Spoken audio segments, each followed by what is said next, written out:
Good morning, everyone. I'd like to welcome you all to the Committee of Adjustment today. This is a meeting of the Committee of Adjustment is being called to hear applications under the Planning Act for minor variances and/or consent. This is a statutory public meeting. Anyone having an interest in any of these applications may make oral or written submissions for the committee's consideration. The committee will render a verbal decision at the end of today, and the agent applicant will receive a copy of the committee's decision in writing via email 10 days after this meeting. The meeting procedure is that I will note each application will be addressed as following. The planning coordinator, who is sitting right over there, will introduce the application and staff recommendation as outlined in the report, which is also posted on the city's website, and it will be there as of last Friday. I will advise the committee of late written submissions, of which there are a number, and thank you all who have submitted written submissions, and they have been circulated prior to the meeting. The chair will confirm with the applicant that they have received the staff report and whether they are in support of the staff recommendation. I will invite any parties in opposition to make oral submissions. Parties providing oral submissions shall endeavor to keep their comments succinct and avoid repeating comments already stated by other parties. Committee members may ask questions of the parties in opposition, if any. The chair will invite the agent applicant to make comments, if any. The agent applicant can ask questions regarding the staff recommendation. The committee members may ask questions of the agent applicant, and committee members may ask questions of city staff. The committee will pass the motion to approve, reject, or defer the application. So the first thing is the minutes. We need has everyone taken a look at last month's minutes? And do we have a mover and a seconder on the minutes? Member Maria? I'll put a motion on the floor to approve the minutes from last month. Is there a seconder? Marco, a seconder. All in favor? Carried. Okay. Next is disclosure of pecuniary interests and the general nature thereof. The chair will request members declare any pecuniary interests regarding the applications on the agenda, and the chair shall advise any members with pecuniary interests to exit the meeting during consideration of this application. Okay, we all ready to go? Okay, unfinished business. A 2025 Sorry, through the chair, sorry to interrupt. There are, I think, a few members who want to declare some pecuniary interest today. Sorry, I missed that. There are a few members that want to declare some pecuniary interest today. Yes, so they can go ahead and do that. Yes, I would like to declare a conflict of interest in respect of application 2025-028 250 Riverbend Drive for work-related reasons. I would like to declare a conflict of interest with minor variance application A 2025-035 Rushholm Road. I have not had the opportunity to confirm, but one of the registered property owners has the same name as my dentist. So I will step up for that one. Okay, so we do have some pecuniary interests. There's a change. Okay. Having said that, the first application is A 2025-029, 315 Wellington Street North. I call upon staff to introduce this application, please. Sorry, Chair, I thought we were on unfinished business, 160 Grand River Boulevard. My apologies. You're correct, as usual. Okay, sorry. We have unfinished business, which is 2025-028, 250 Riverbend Drive. Now, can we move ahead? Sorry about that. No, that's I'm new sitting in the chair. doing great. So our first application this morning is unfinished business. It's an application that was heard last month of 160 Grand River Boulevard. It was deferred until this month to allow staff to attend the site with the applicant and adjacent property owner to review the minor variance. Some background for the committee, the minor variance is for the accessory building. It is too small to require a building permit, so it did not go through the building permit process for zoning review. Typically, accessory buildings are 0.6 meters from the lot line. That's the lot line requirement. In this case, this is an institutional zone, and those accessory building setbacks do not apply. So when it came through the site plan application process, staff noted that the setbacks are actually 7.5 for accessory buildings. The variance is required for 2.3 meters on one side and 5.1 meters on the other side. So staff have reviewed the variance for the accessory building in light of the 4 tests of the Planning Act and finds that it meets all 4. I would note that there are several written submissions on the garbage enclosures, which are not the subject of this application and are not subject to the setback requirements. So your consideration this morning is for the accessory building that is supposed to be 7.5 meters away from the lot lines.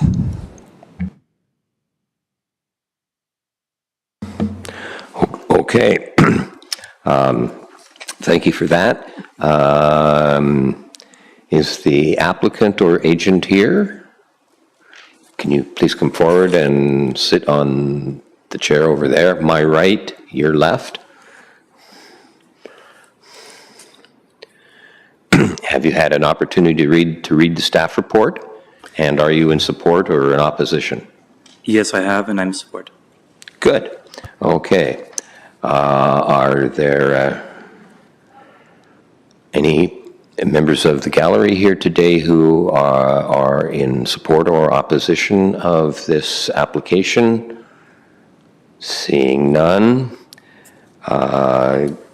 Members of the committee, do you have any questions or comments?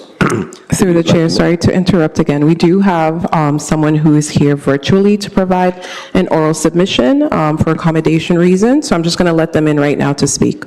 Good, thank you.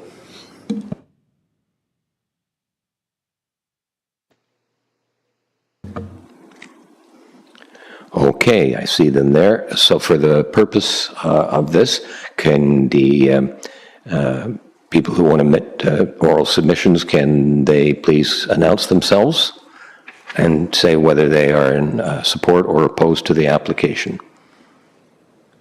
Yes, I am here, and my name is Alex, and I do not support the application.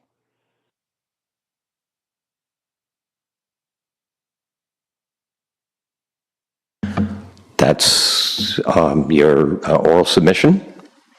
Is there anything more you? Oh, no. I have.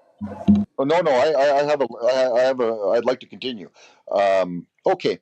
I provided a written submission, and I would ask the Committee of Adjustment members to look at the oral, the written submission dated Monday, April 14th, 2025. Okay. So if you look at it, I'm not going to read the whole thing, but I'm going to read some key points, and I'm going to go over a few things. I want to talk about the Planning Act and the tests that a minor variance application must meet for approval. The first test is the application minor in nature? I'm submitting that this variance is not minor in nature, and this isn't a variance of a few inches or a few feet. It's 204 inches or 17 feet on one side and 95 inches or 7.8 feet on the other side. This is not minor. This is a large variance. And if you would please look at page 1, you can see some pictures. So these pictures are from page 1 has a picture of the enclosure. Of the structure that was when the foundation was poured. So if you look at the structure, you'll see the foundation was poured. It was prior to November 6th, a few days before that, I assume. And page 2 has some more pictures, and you can see that the foundation is one solid foundation that encompasses what is going to be the shed and the garbage enclosure. And the reason that I call it one single structure is because under the Ontario Building Code, Moloch garbage containers aren't really captured. They become captured when they become part of a larger structure. And when you look at the pictures, you can see that this was built as one unit. The shed and the garbage as one garbage facility, if I can call it that. And if you look at the pictures, you can see that they ran hydro. You can see the little black nubs. You have to zoom in on the pictures, and I'm not sure if you got them electronically or not. But then you can see that there's hydro both to the shed and to the garbage facility as well. So what I'm submitting is that the foundation is one foundation. It covers over 25 square meters.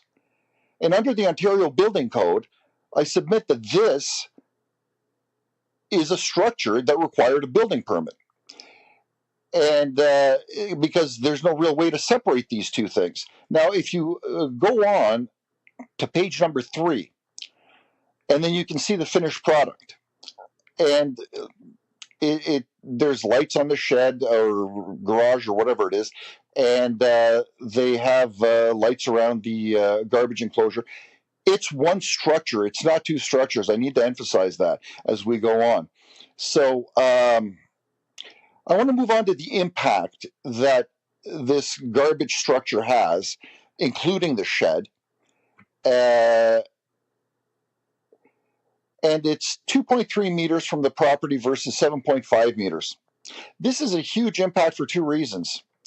First, there's a property value issue. And the further a garbage facility and additional structures are away from a property, the more value there is to that property. The closer the garbage is and additional structures to your property, there's less value to that. And if there were two homes that had that were very similar and had these kind of structures in their backyard, it becomes obvious which home would be valued more and which home would be valued less. Now, the second reason, and this is really the most important reason, the second reason is during our meeting on April 3rd, the pastor of the church, which is in attendance today at the meeting, he clearly stated on several occasions that they had an existing rodent infestation or rodent problem at their previous garbage facility, which was the garage next to the church.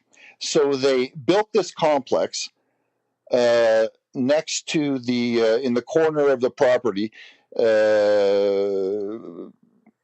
not taking the variances into account, and it's there now. So the neighbors, not just myself, you have written submissions from others as well, pardon me, who have issues with that being so close to the property line.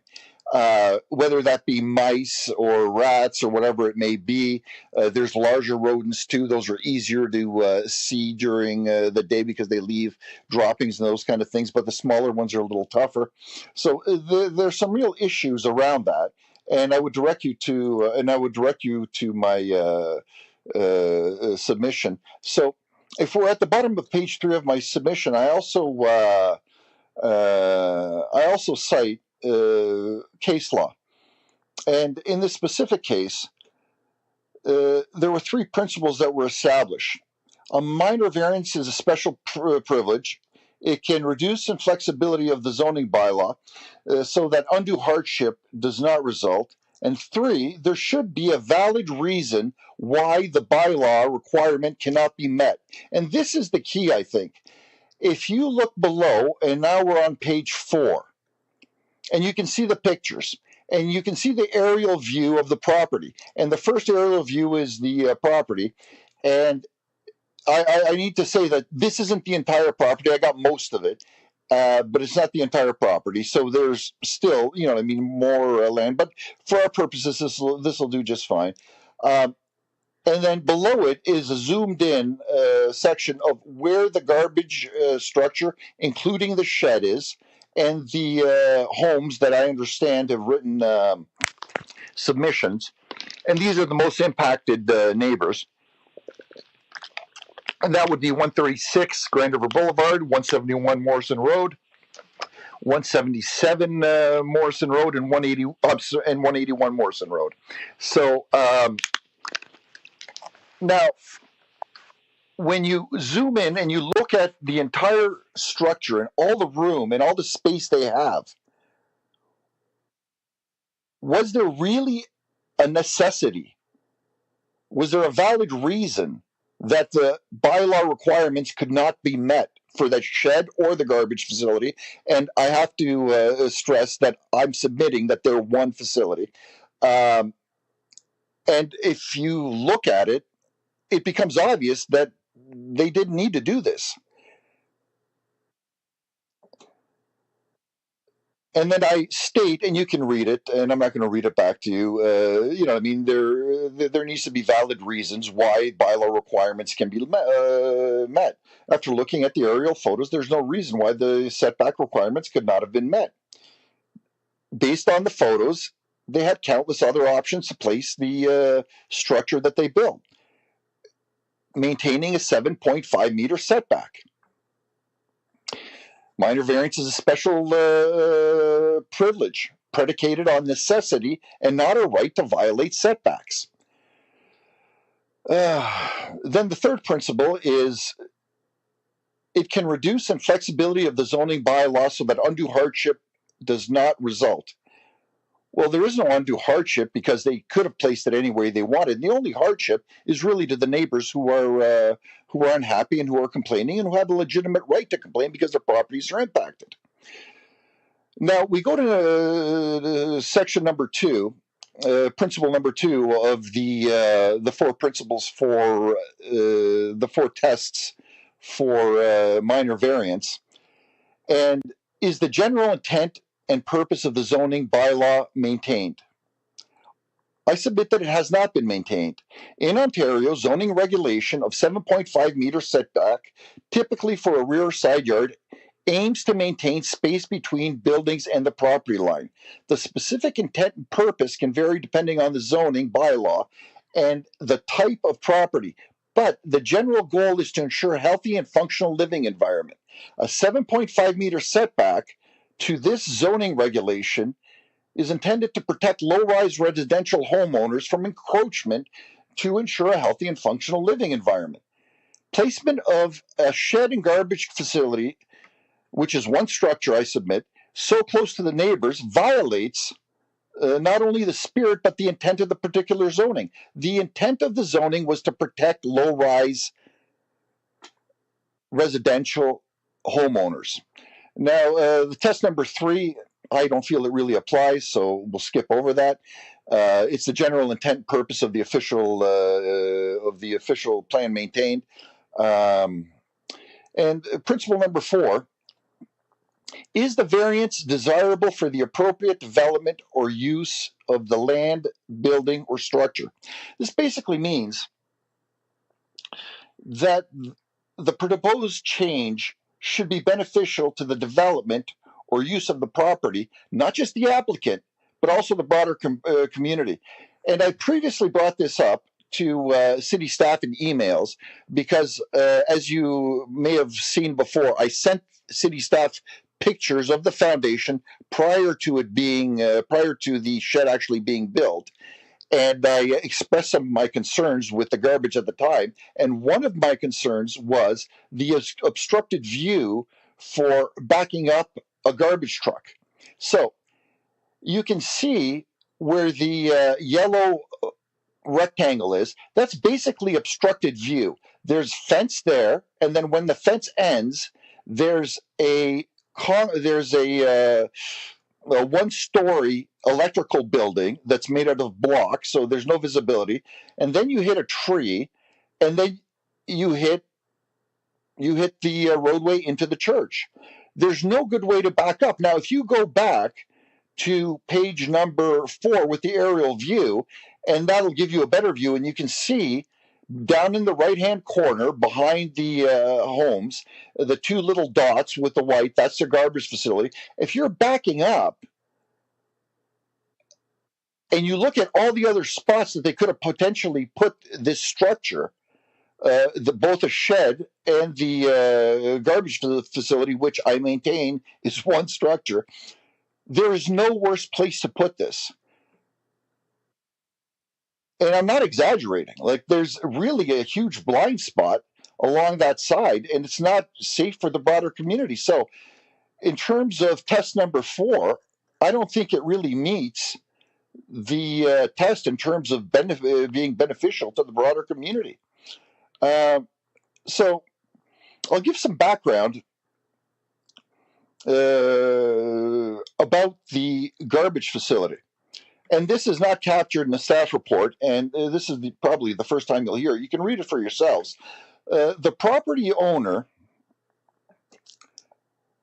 was, in 2003, submitted a site plan to extend their existing garage, which is beside the church, and that can also be seen on the big aerial photo. And it's right where it says Grand River Christian School. That's not a school, that's a garage. That was their existing garbage facility for decades. I've been inside it to get my recycling bins when they blew over to their property. I've seen it for myself, as have some of the other neighbors. And the church has not hid this fact. And they openly spoke about it when we had our meeting on April the 3rd. What I'd like to say is, during that process, when you apply to expand a building, and apply for a site plan application, you have certain check marks that you have to fill out during in the application form. One of them is in relation to garbage. Now, either they didn't check it or the city staff didn't follow up. Either way, that should have been caught and that should have been addressed at that time. So, had that issue been caught during the application process, that would have triggered a review of where the garbage is going to go, and the appropriate bodies would have been brought in. For example, they call in transportation department for turning curves and to look at the placement for visibility. The city's huge on triangulation for corners, for backing out, those kind of things. So they would have had to follow all of that. Because of the way this application process went down 2003, none of these processes were followed. So they avoided engaging with the transportation department.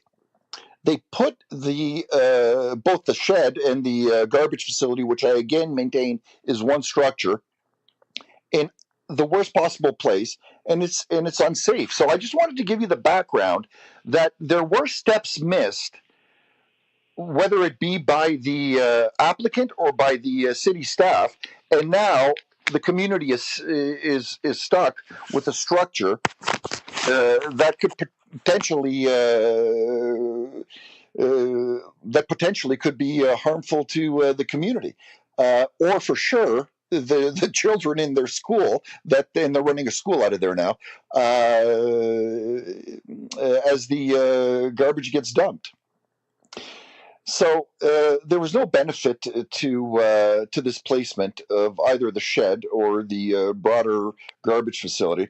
I would also like to inform the committee on April 3rd, when we had our meeting, Pastor Andre Baledo, I'm sorry, I'll call him Pastor Andre. I don't want to mispronounce his last name, and I mean no disrespect.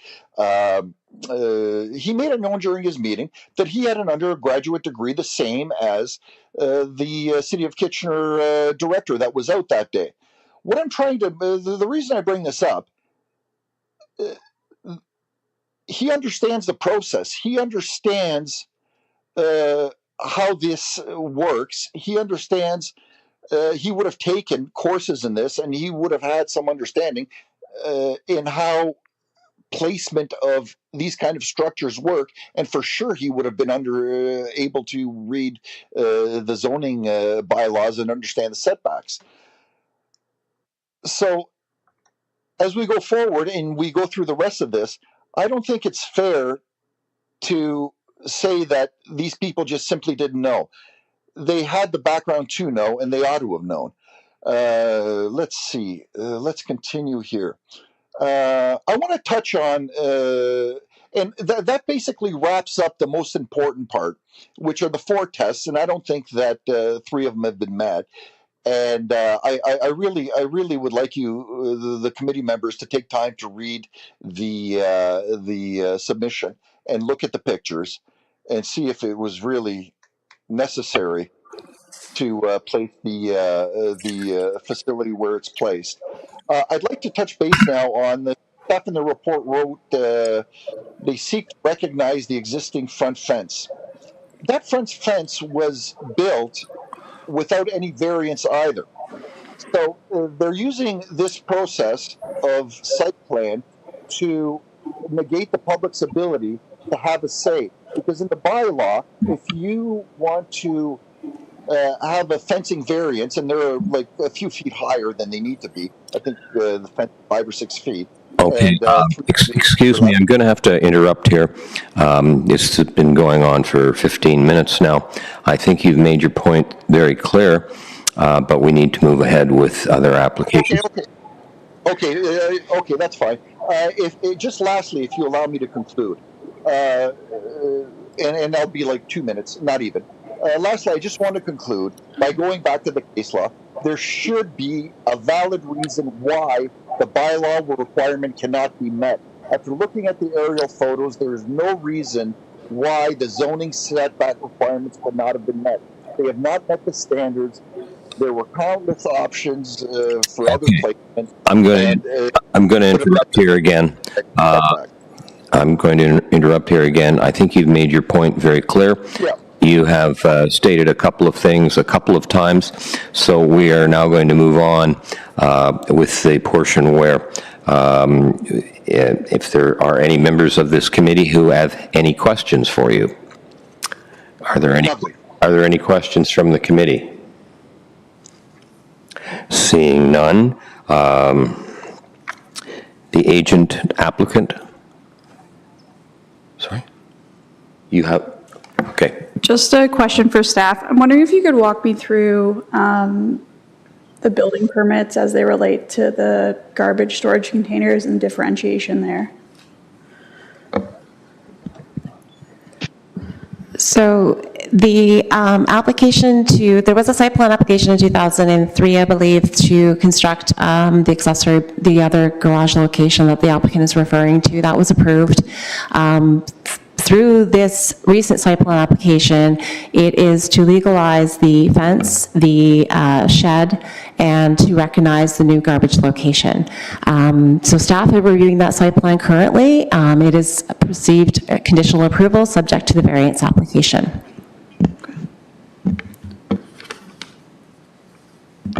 Are there any further questions from the committee? Yes. Yeah. A question for staff as well. You mentioned SPA, but is there also going to be a building permit application for the shed itself? No, as stated earlier, the shed did not require a building permit. So the applicants built the shed in accordance with the accessory building regulations, not knowing that the accessory building regulations don't apply to institutional properties. They only apply to residential properties. So when they realized they didn't need their building permit, they met the setback of the accessory buildings of 0.6 meters. Thank you. Any further questions from Marco? Yeah, I have a bit of a technical question for staff. Just to address the concerns around the garbage, though my understanding is that's not quite within the variance before us today. These garbage trucks, I've seen in other applications a radius showing. So my question is, the trucks that pull up the in-ground garbage, they can pick up from the side, correct? Through the chair. I just had actually a couple quick questions for the applicant, if I could ask them. When are you typically picking up your garbage on site? And what time of day is it? I don't have an answer for that. I don't know our administration team deals with that. I'm not aware of the exact time, so I couldn't comment on that. The reason I ask is that it'll give me an idea of how much parking is being used in this area. Like for instance, if they come on, let's say on a Tuesday at 10 a.m., I wouldn't expect the parking lot to be full. And then there's no issue for the garbage truck to come in and use the entire parking lot to turn around and get out, enter and exit the site in a forward motion. I will note, if you don't mind, I apologize. I will note that it doesn't happen when we have church servicing and there's cars there, so there is a large lot there available. And to answer your question, yeah, if there were vehicles parked here, it's not like I would expect, like on a, for instance, let's say on a local street. It would be very low volume, low speed. The truck could drive in a forward motion, and it would have to reverse out, but there's enough space for it to make its turn to reverse out and enter the Grand River Boulevard in a forward motion. That's what we look at to enter and exit the site in a forward motion at the access point. That's our critical piece, but based on what I see here, I don't know the details of the church when they get their garbage pickup, but I can't imagine they would do it on their busiest days when the parking lot is full. I would have to make the assumption that they would do it off-peak times, and there shouldn't be any issue for garbage being picked up.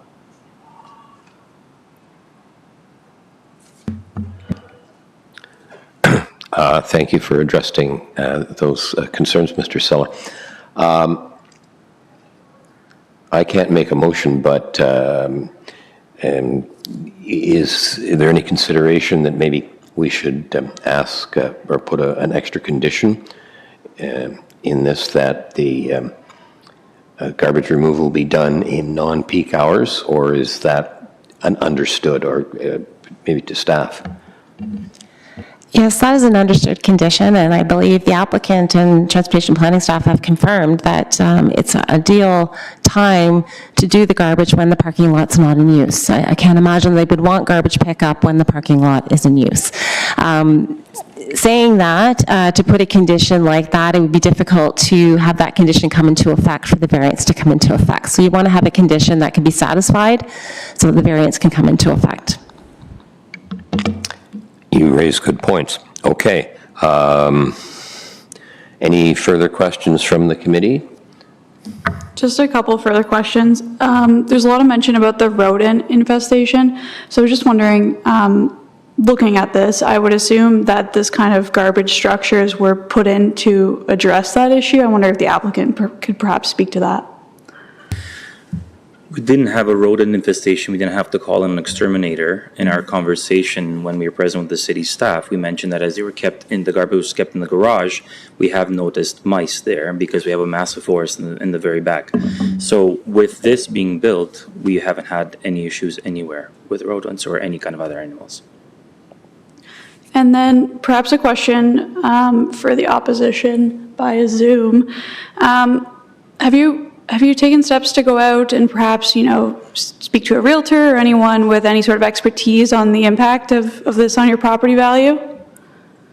Or is it just kind of, it's a garbage container nearby, therefore it's reducing my property value? I actually have spoken to a realtor. Can you hear me? Am I on? Yes, we can hear you. Yeah, I have spoken to a realtor, and any sort of garbage containers is a turnoff for people. There are certain people that see that and will just turn away. Whether that's warranted or not, that's just the nature of people. I have not had anything in writing from any sort of. I have nothing documented from a realtor that I can provide. But I think it kind of makes it's kind of common sense.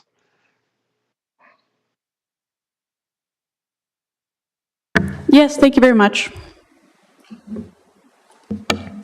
Okay, any further questions from the committee? Marco? Just a quick one for staff. Again, regarding the rodent concern. Do we know if these kinds of garbage storage units are at all vulnerable? I mean, they're substantial structures, so I imagine they have it wouldn't be a trivial barrier for rodents to get in. Staff is not aware that there are rodent problems with these types of garbage facilities. They're ideal for that very reason. They do not allow animals to enter the garbage facility. On the off chance that a raccoon or something cannot open the top hatch, they would get in and not be able to get out. So it's not the type of garbage facility that would attract rodents. I do want to confirm that I did hear from our staff person that reviewed the site plan. There was a truck movement plan prepared for the site plan to show that the garbage trucks could enter and exit the property accordingly. And there is surplus parking on the site, so even if there were parking spaces obstructed by the garbage pickup, they are surplus. And so I can assure the committee that the garbage truck movements were reviewed through the site plan application process. Thank you. Any further questions or comments from the committee? Would I be able to ask a question if you don't mind? Sorry, what was Would that? I be able to ask a question if you don't mind? In a minute. You had a question? Yeah, just a quick question for staff. There's reference to case law and the materials that we were provided with just, 5 minutes before the meeting, some 9 pages. Just cursory look online, I see it's received mixed treatment. I wonder if the staff could comment on sort of, general strict application on the 4 principles. Would you like me to review how staff reviewed the 4 tests in the Act? Sure, Okay. yeah.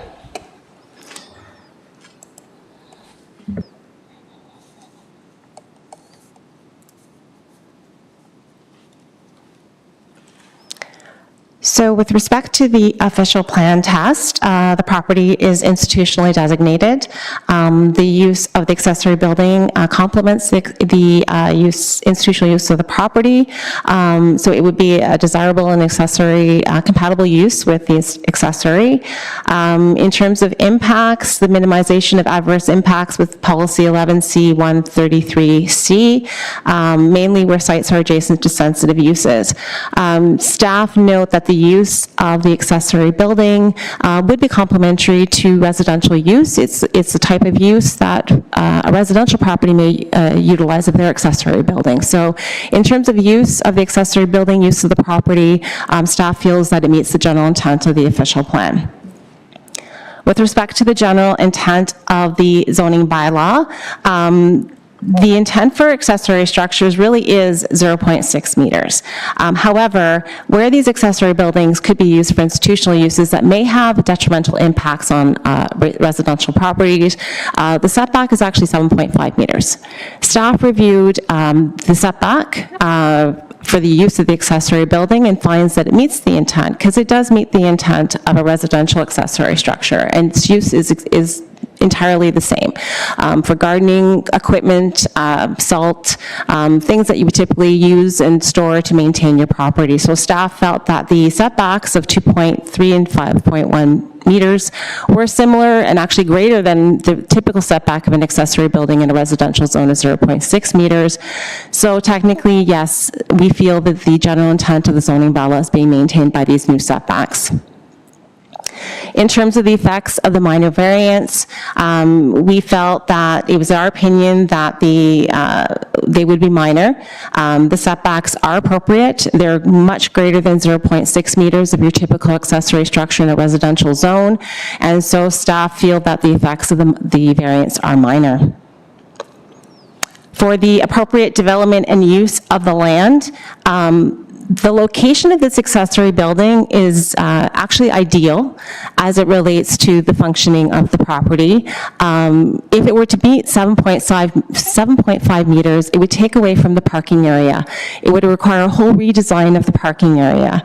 In terms of the able to maximize the parking, provide an appropriate setback. Its location here is desirable and appropriate. In terms of the garbage location, which is not the subject of the application before you this morning, if you look at the pictures, the garbage is located at the end of the drive aisle. It's in a perfect location for pickup, and it is set back appropriately from residential properties, given its system and how it operates, and it should have no impacts at all in terms of odor or rodents as such to residential properties. So staff feel that its location is desirable and appropriate for the use of the property. Those are staff's review of the 4 variance tests. Okay, thank you. Any further questions? Marco, any?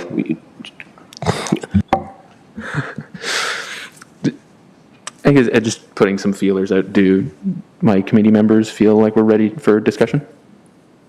Or is that out of order? Before we get into that, I believe the applicant wanted to ask some questions.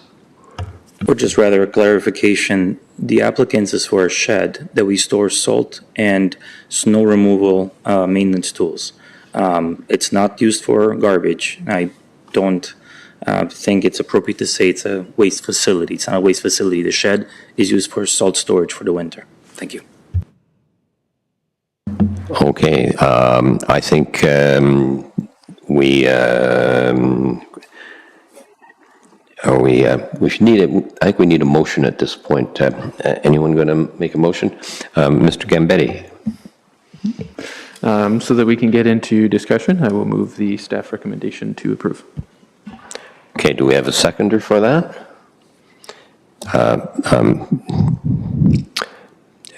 Okay, yes, Member Maria. Okay, so first, second, any comments on the motion? Okay, well then in that case, I think we've had a first, seconded, it's all in favor of the motion. 1, 2, 3, 4. Motion is passed unanimously. Thank you to the applicant. This was a little longer than we all had imagined, but just as a further comment to the member, to the participant who's opposed to it, I remember when they started to introduce these type of garbage containers, and I was really impressed at how rodent-proof they can be, as staff mentioned. It would take a very clever raccoon to open the lid, crawl inside, and if they did, well, they're there for the rest of time. So, motion has been moved and carried. Thank you very much. Thank you.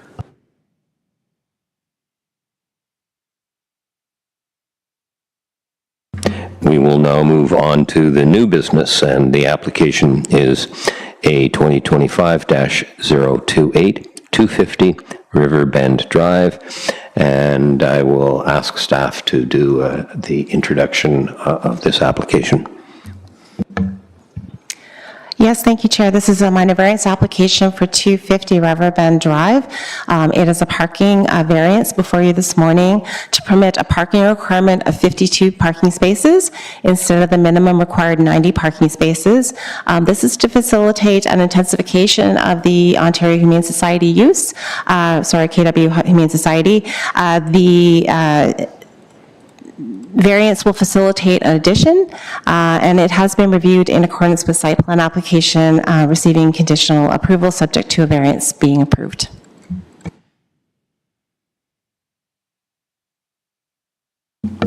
Okay, thank you, staff. I guess the agent is here.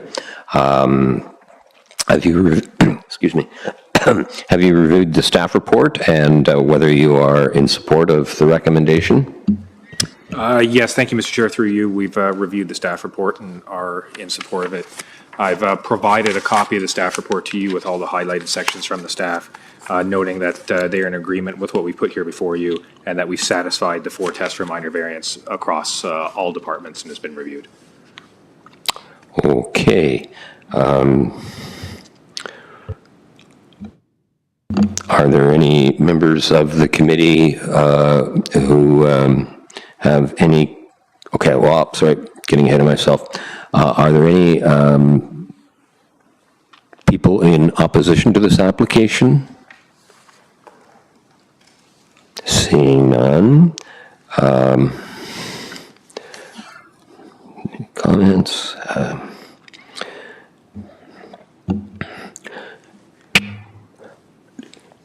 Do any members of the committee have any questions or comments on, of the applicant?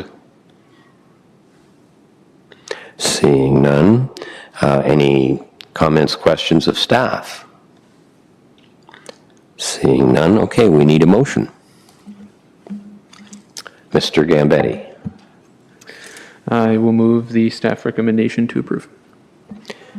And seconded by Member Maria. Okay, I have no comments. So at this point in time, there's a motion on the floor. All in favor? Motion is carried unanimously. So there we are, carried unanimously. Moving along, let's go to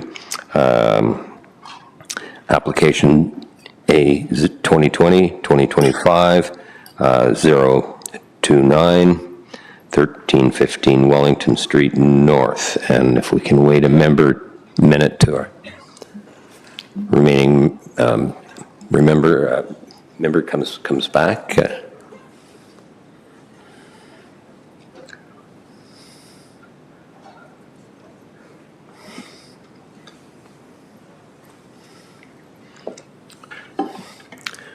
Okay, we have full count around the table. Staff, can you introduce the application, please? Yes, thank you, Chair. This is a minor variance application for 315 Wellington Street North. There are a number of minor variances before you this morning, 5. They are to facilitate the development of an additional dwelling unit detached in the rear yard of the subject property. So the first variance is to permit an accessory structure to have a lot coverage of 16.2% instead of the maximum 15%. You also have a number of variances related to the unobstructed walkway, which is required. So typically, we require the walkway to be unobstructed. In this case, it will be obstructed where it crosses the driveway. The driveway at the rear is going to be 9.8 meters instead of the maximum 8 meters. And so that portion of the walkway where it crosses the driveway will not be of a distinguishable material. And then a side yard setback variance of 1.1 meters instead of the required 1.2 meters for the principal dwelling. Staff typically do not support variances where walkways are obstructed or crossing or sharing driveways where they're not distinguishable material, and they are typically not supported by emergency services. In this case, there is a difference. This walkway, although it is obstructed and crosses a driveway, the driveway at the front portion of the property is shared with the adjacent property owner. There is a registered easement over this portion of the driveway, and so staff don't have any concerns that this would be used as a parking area and obstruct the walkway because of the shared easement. Emergency Services feels the same, and so they are supportive of the variances before you this morning. So staff have reviewed the 4 or 5 variances in light of the 4 tests of the Planning Act, finds that they meet all 4 and is recommending approval. Okay, thank you. Are there any parties in opposition to this? Seeing none. Seeing none. Okay. The applicant is here. So for the sake of the record, can you please give us your name and tell us whether you're in support or opposition to the staff report? Yes, through you, Mr. Chair. I am the applicant, and I am in support of the recommendations from the staff. And I just wanted to be clear, there was maybe a bit of a miscommunication that the unobstructed walkway will consist of a distinguishable material, so that it's clearly differentiated between that portion of the driveway and the parking area of the driveway. I also wanted to make it clear that the shared easement, as Ms. Malone mentioned, there is no parking on that easement, and the neighboring house also has parking in the back of their property as well. Okay, thank you.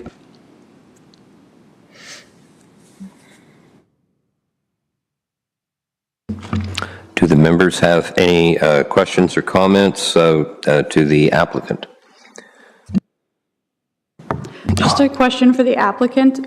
I may have missed this when I was reviewing material. So the shared easement isn't a shared driveway easement, it's some other shared, or for some other purpose?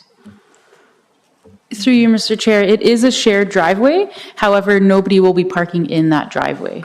So the driveway takes you to the back of the property behind the two buildings, behind the two main buildings. And then there's a parking area for the neighboring house at 317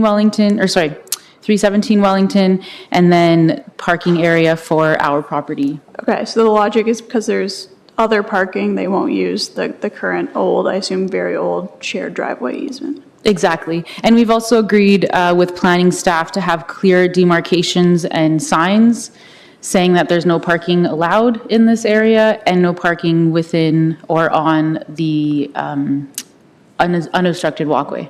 Is the easement on title still needed for any purpose? I don't think I can answer that question. I know that the easement is on title. Sure. Yeah.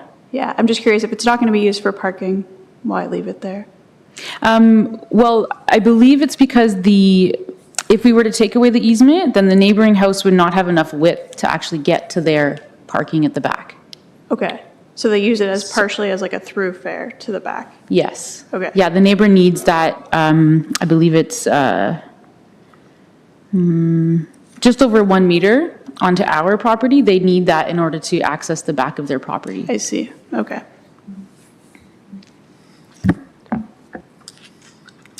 Okay. Any further questions for the applicant? Okay, any questions for staff?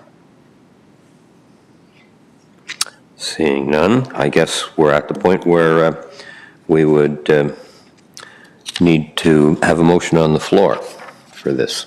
Just one question. Fire away. Just a question for staff, and sorry, I'm slightly hung up on this, but any concerns, like a new property owner comes along on the adjacent property and decides that they have an extra vehicle and they'd like to park there, and they do because they have a registered easement? Staff have no concerns because the easement is required for thoroughfare, so to be able to access the backyard. With the unobstructed walkway, as the applicant has indicated, will be of distinguishable material, so people will know if they can't park on it, and that's the reason why we do require it to be of distinguishable material so that it's not part of the driveway and a parking area. So because of this and the easement, staff have no concerns, as does emergency services have no concerns with parking happening in this location. Okay. Questions answered. We have a motion on the floor that has been seconded. All in favor of the motion on the floor? Sorry, through the chair, I don't think I caught the mover and the seconder, unless I missed it. It's a little confusing. No worries. Okay, we have a motion on the floor that has been, we have not had a motion. Okay, let's go back. How about a motion to approve or disapprove this application? Marco has made a motion. Seconder? Oh. Okay, we have a Sorry, seconder. I'm so sorry, Chair. I just also want to clarify what the motion is. If Member Gambatti can just clarify what the motion is? I will move the staff recommendation with conditions to approve. Okay, it's been moved and seconded. Is there any discussion on this? Seeing none, I'll call for the vote. All in favor of the motion on the floor? Moved unanimously. Thank you.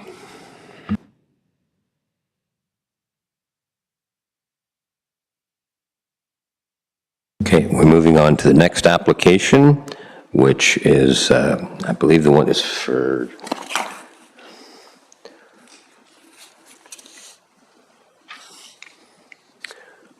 getting confused here. The next one is, We're on 6.3, which is A 2025-030, 63 General Drive. thank you for that. Okay, so I call upon staff to introduce this application. Thank you, Chair. This is a minor variance application for 63 General Drive. It is a minor variance to permit a rear yard setback of 3.3 meters instead of the minimum required 7.5 meters.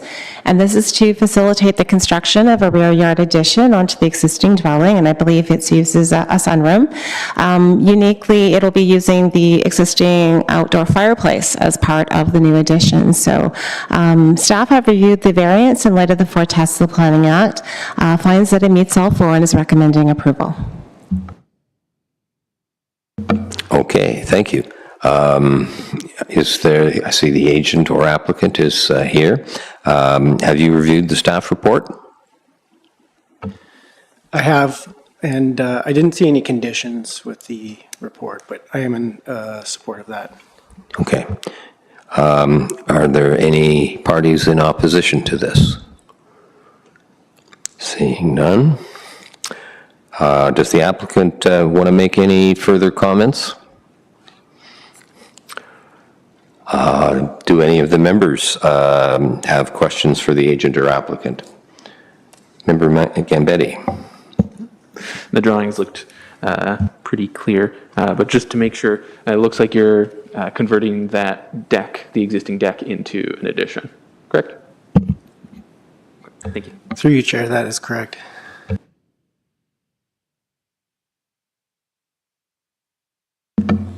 Do the members have any questions for staff?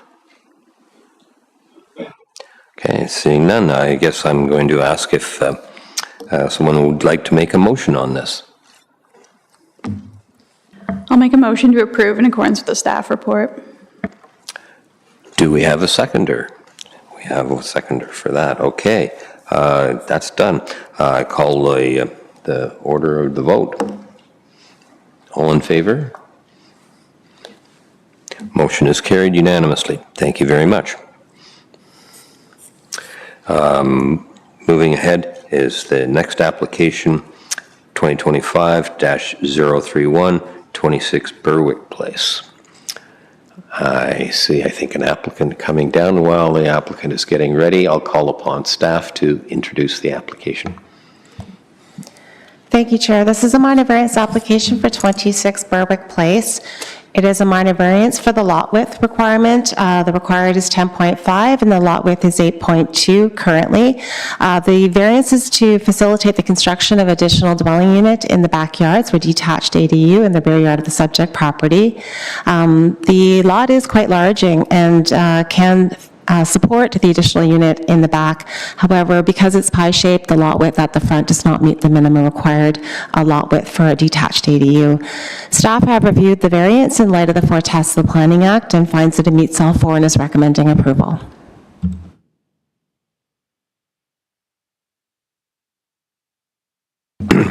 Thank you. There were some written submissions that I think there was 5 of them that were included with the package. Is there anyone here who is in opposition to the application?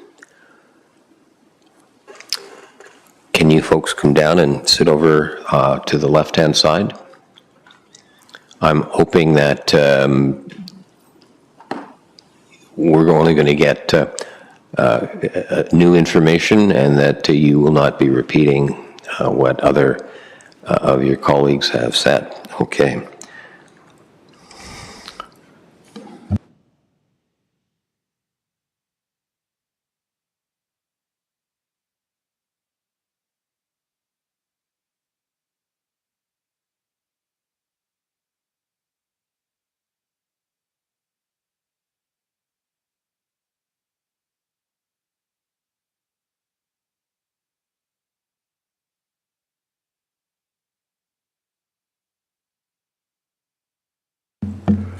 Okay, those who are in opposition, someone want to speak for you? And if so, please give us your name for the record.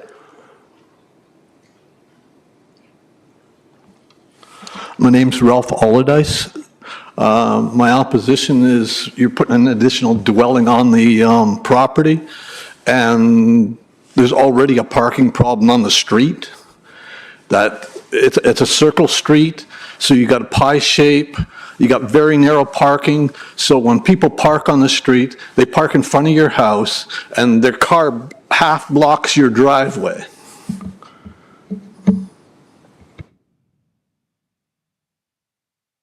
And the other thing is there going to be additional requirements? You're going to have a dwelling right near a property line? Are they going to put up a privacy fence for the neighbors?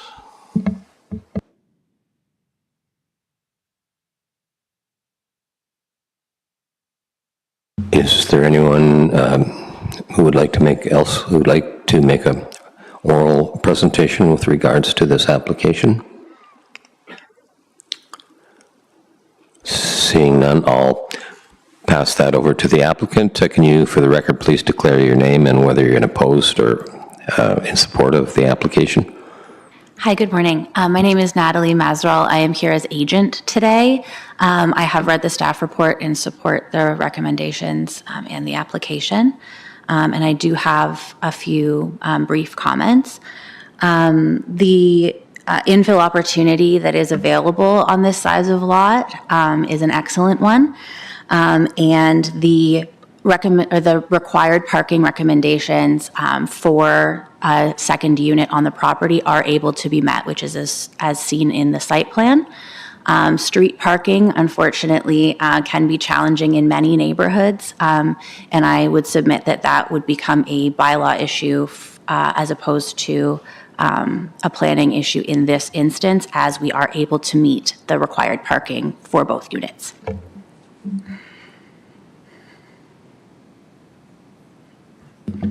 I think I missed a step as to whether the members have any questions for those that are opposed to this application.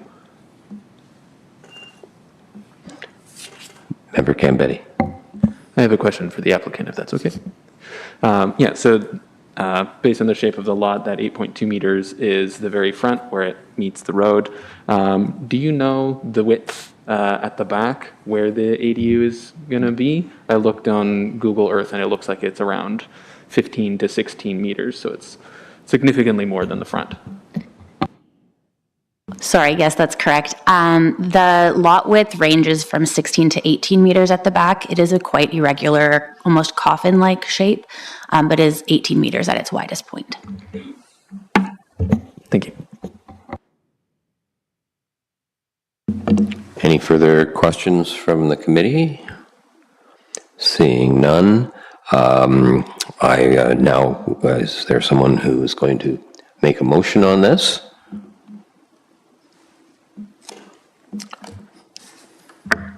I'll make a motion to approve in accordance with the staff report. Okay, and that's been moved by Amanda Brennan. Is there a seconder for this? Marco Gambetti as the seconder, and the motion is to approve the staff report.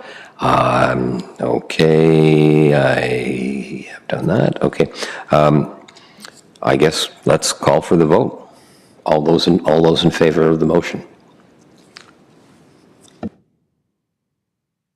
Passed unanimously. Thank you.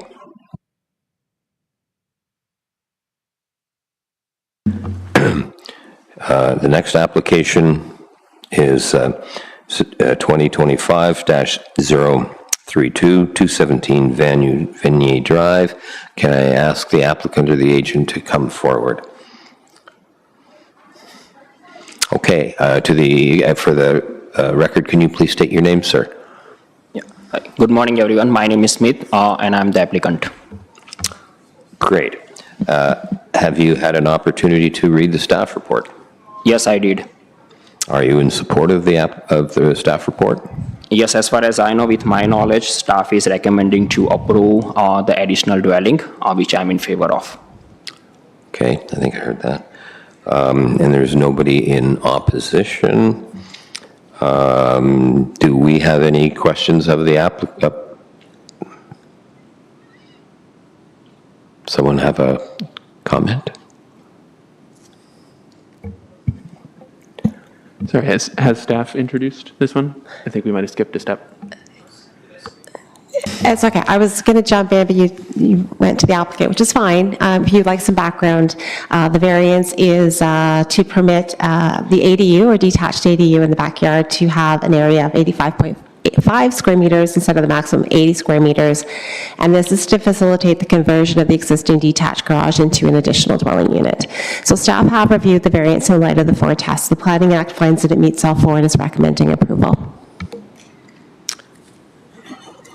Okay, thank you. Taking things a little out of order here. I guess I need a third cup of coffee. Okay, they've done that. Does anyone on the committee have questions for staff or for the applicant? Does the applicant agent have any questions for staff or the committee?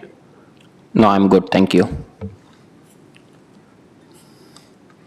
Okay, then I guess we're at the point where we need a motion on the floor for this application. Anyone want to make a motion? Member Maria has made a motion. Can you state for the record what that is? Absolutely. I put a motion forth on the floor to approve the application as recommended by the staff report. We need a seconder. That would be Member Gambetti as the seconder. Okay, that's good. Got that. Okay, all in favor? Carried unanimously. Thank you. Thank you, committee.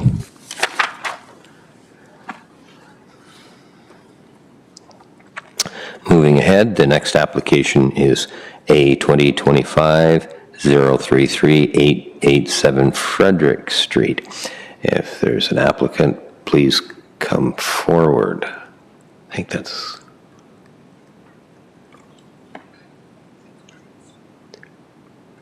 Okay, I will ask staff to introduce this application, please.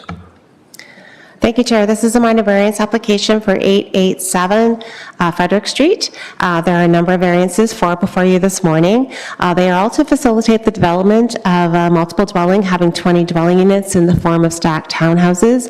I believe this is an affordable housing project. It is going through the site plan approval process. It has not received conditional approval in advance of the application being brought to you before you this morning. This is because of a timing issue with respect to funding, I believe, and some applications that need to be made. So staff were amenable to bringing the minor variance application in advance to you to get those approvals of the minor variance, to get the site plan approval and get this funding in place. So staff have reviewed the variances in light of the four tests. The Planning Act finds that it meets all four and is recommending approval. Okay, thank you. Has the applicant read the staff report? Yes, we have. I'm Kevin Muir, agent. Also here is Dan Dreger from Beyond Housing, who is the owner and the applicant of the application. We have read the staff report, and we're in support of the recommendations and with the one condition associated with the pickup. Okay, you have a question about the... No, we are in support of the recommendations. Okay. Is there anybody in opposition? Seeing none, they've made... Members of the committee, do we have any questions for the applicant? Marco? Yeah, I have a quick design-related question for the applicant, if that's okay. I have a preference for when properties address the street, so I was just wondering if there was, what your rationale behind addressing the parking lot. I know it's convenient, but was there any big reasons why addressing Avon Road with the front doors would be not feasible? I think through the chair, exactly what you said is convenience. These are 20 units. Large number of them are 3 and 4 bedroom units. So these are family size units. It's a longer building mass. So just the practicality of going from Avon Street around to the parking space and back, it wasn't convenient. The architect has proposed some architectural effects, at least in fenestration, to break up the long mass along Avon. as well as the existing street trees along the street. There will be infill street trees along both frontages as part of the site plan approval process, and there will be generous landscape treatment that addresses the street in that sense. Thank you.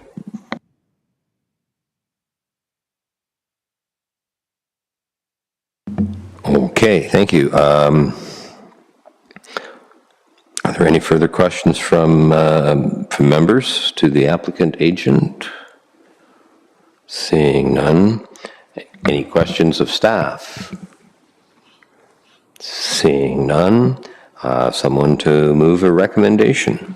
I have a question I'd like to raise through the chair. Go ahead. On section 4.5D for the corner visibility triangle, I was dealing with this. I just want to ensure that what I agreed to is what's going to happen. I was under the impression that the corner visibility triangle was going to stay at 7.7 meters by 7 meters, and it looks to me here it's been changed to 6.5 by 6.5. And the reason that it was able to maintain the 7 by 7 was that the second floor wouldn't be impacting the corner visibility triangle. I just wanted to make sure that it's still going to be 7 by 7. So that's a question for the applicant? Yes, that's my understanding as well. We originally asked for, so essentially we have an architectural effect on the corner there, which is approximately 2.4 meters off the ground. The building base meets the 7 by 7, so there's visibility through there per the existing zoning. However, as you get the upper portion, essentially that theoretically gets into the corner visibility triangle. We had simply asked in our application for 6.5 by 6.5 because it was clean and simple. But essentially what is suggested in variance I in the recommendation is essentially that. So it sticks with the 7 point by 7 point corner visibility triangle, but allows a little bit of an encroachment in the upper end of the space. Does that answer your questions, Mr. Seller? Yes, it does. Thank you. Great.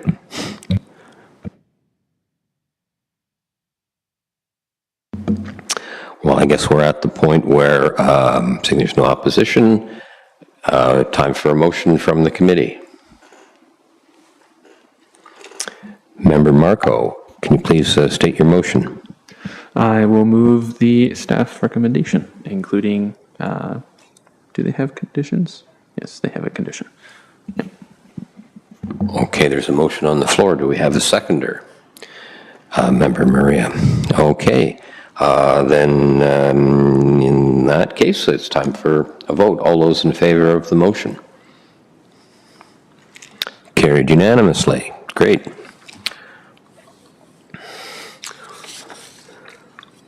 Okay, next application.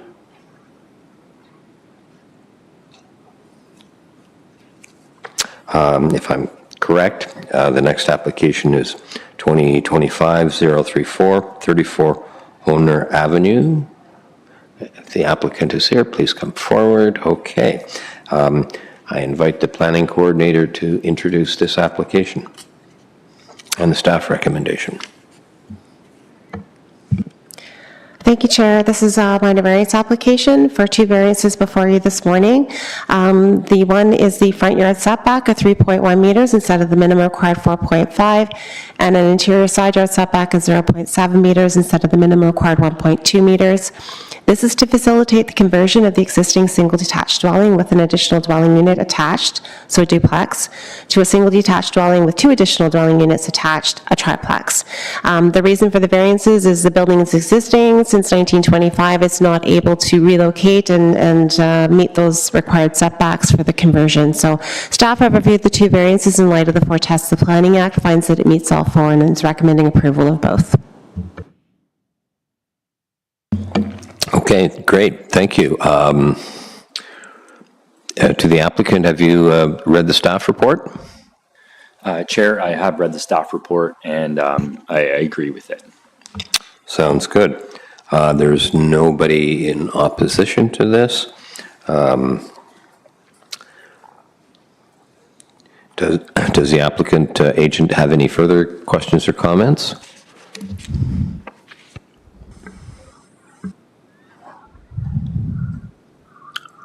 little information, maybe just to kind of go over what we're doing here. So essentially just legalizing existing side yard and front yard. We're locating a new exterior stair in the front yard to access the basement unit. The stair will actually be located entirely within the existing porch setback, so nothing will actually protrude beyond the building face as it stands today. And the stair has to be located in the front because we could not access the rear of the building without going through a required parking space. So basically this is the only option to make it all work. We do have a building permit submitted, and it'll be approved pending your decision today. Okay, thank you. Sorry, through the chair, I just wanted to request the applicant's name for the purpose of the minutes.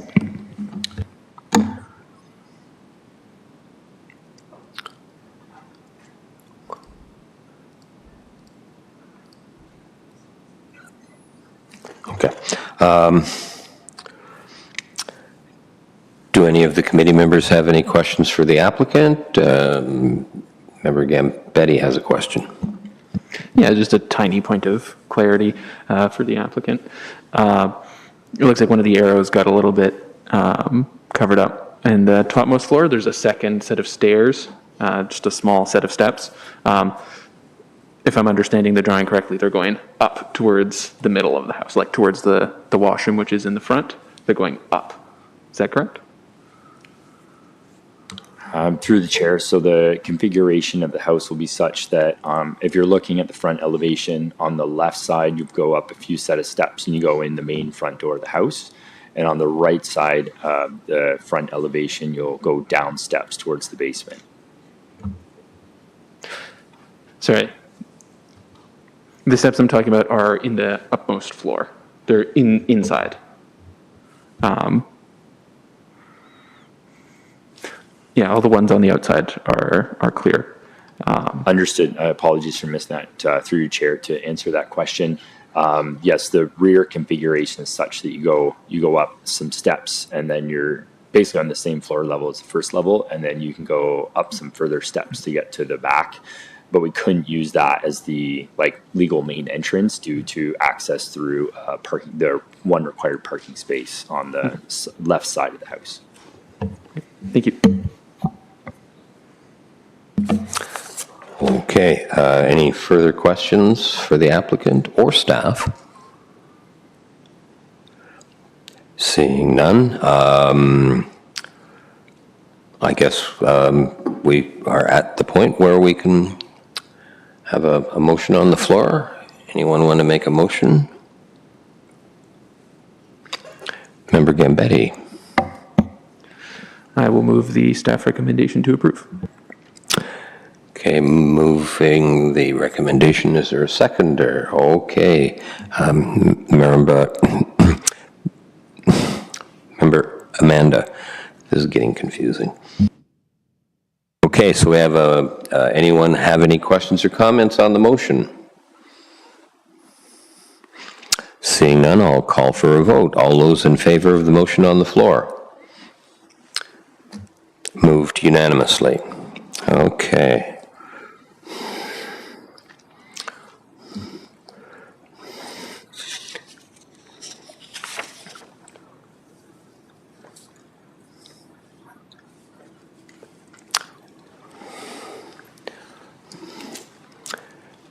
Just to confirm with our Madam Secretary, papers have all gotten out of order. So we're now going to be dealing with 15 Scenic Drive. We are on 6.8, which is 53 Rusholme Road. Thank you. I knew you'd be there. Okay. The next application is A 2025-035, 53 Rusholme Road. And I see their applicant is here, so I'll move to staff to introduce the application. Thank you, Chair. This is a minor variance application for 53 Rushholm Road.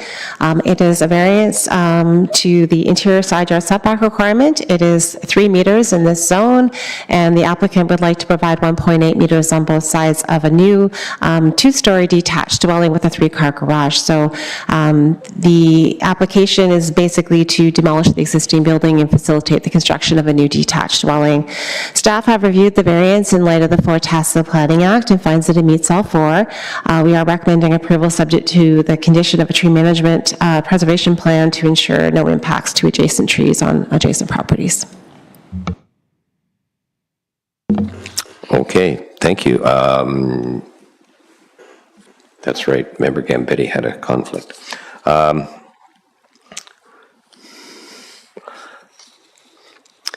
So has the applicant is here. For the record, can you please state your name? Ross Minor. Okay. Minor. Both of you, okay. Have you had an opportunity to read the staff report? Yes, I have, and I agree with it. You're okay with that? Okay. Is there anyone opposed to this? Seeing none.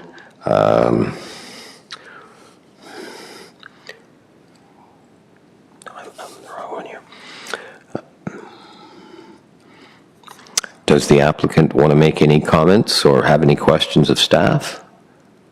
I don't know. Okay, moving ahead, this was quite simple. Calling on the members of the committee for a motion. Moved, and can you state the motion for us? I put a motion forth to approve this application as per the staff report. Okay, thank you, Maria. Is there a seconder for that? That's been seconded by Member Amanda. And any debate on the question? Okay, I'll call for a motion. All those in favor of the motion on the floor? Passed unanimously. Thank you.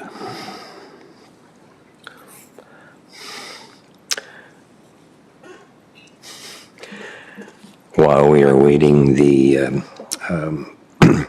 returning to the committee of our member, I see we have the applicant coming forward.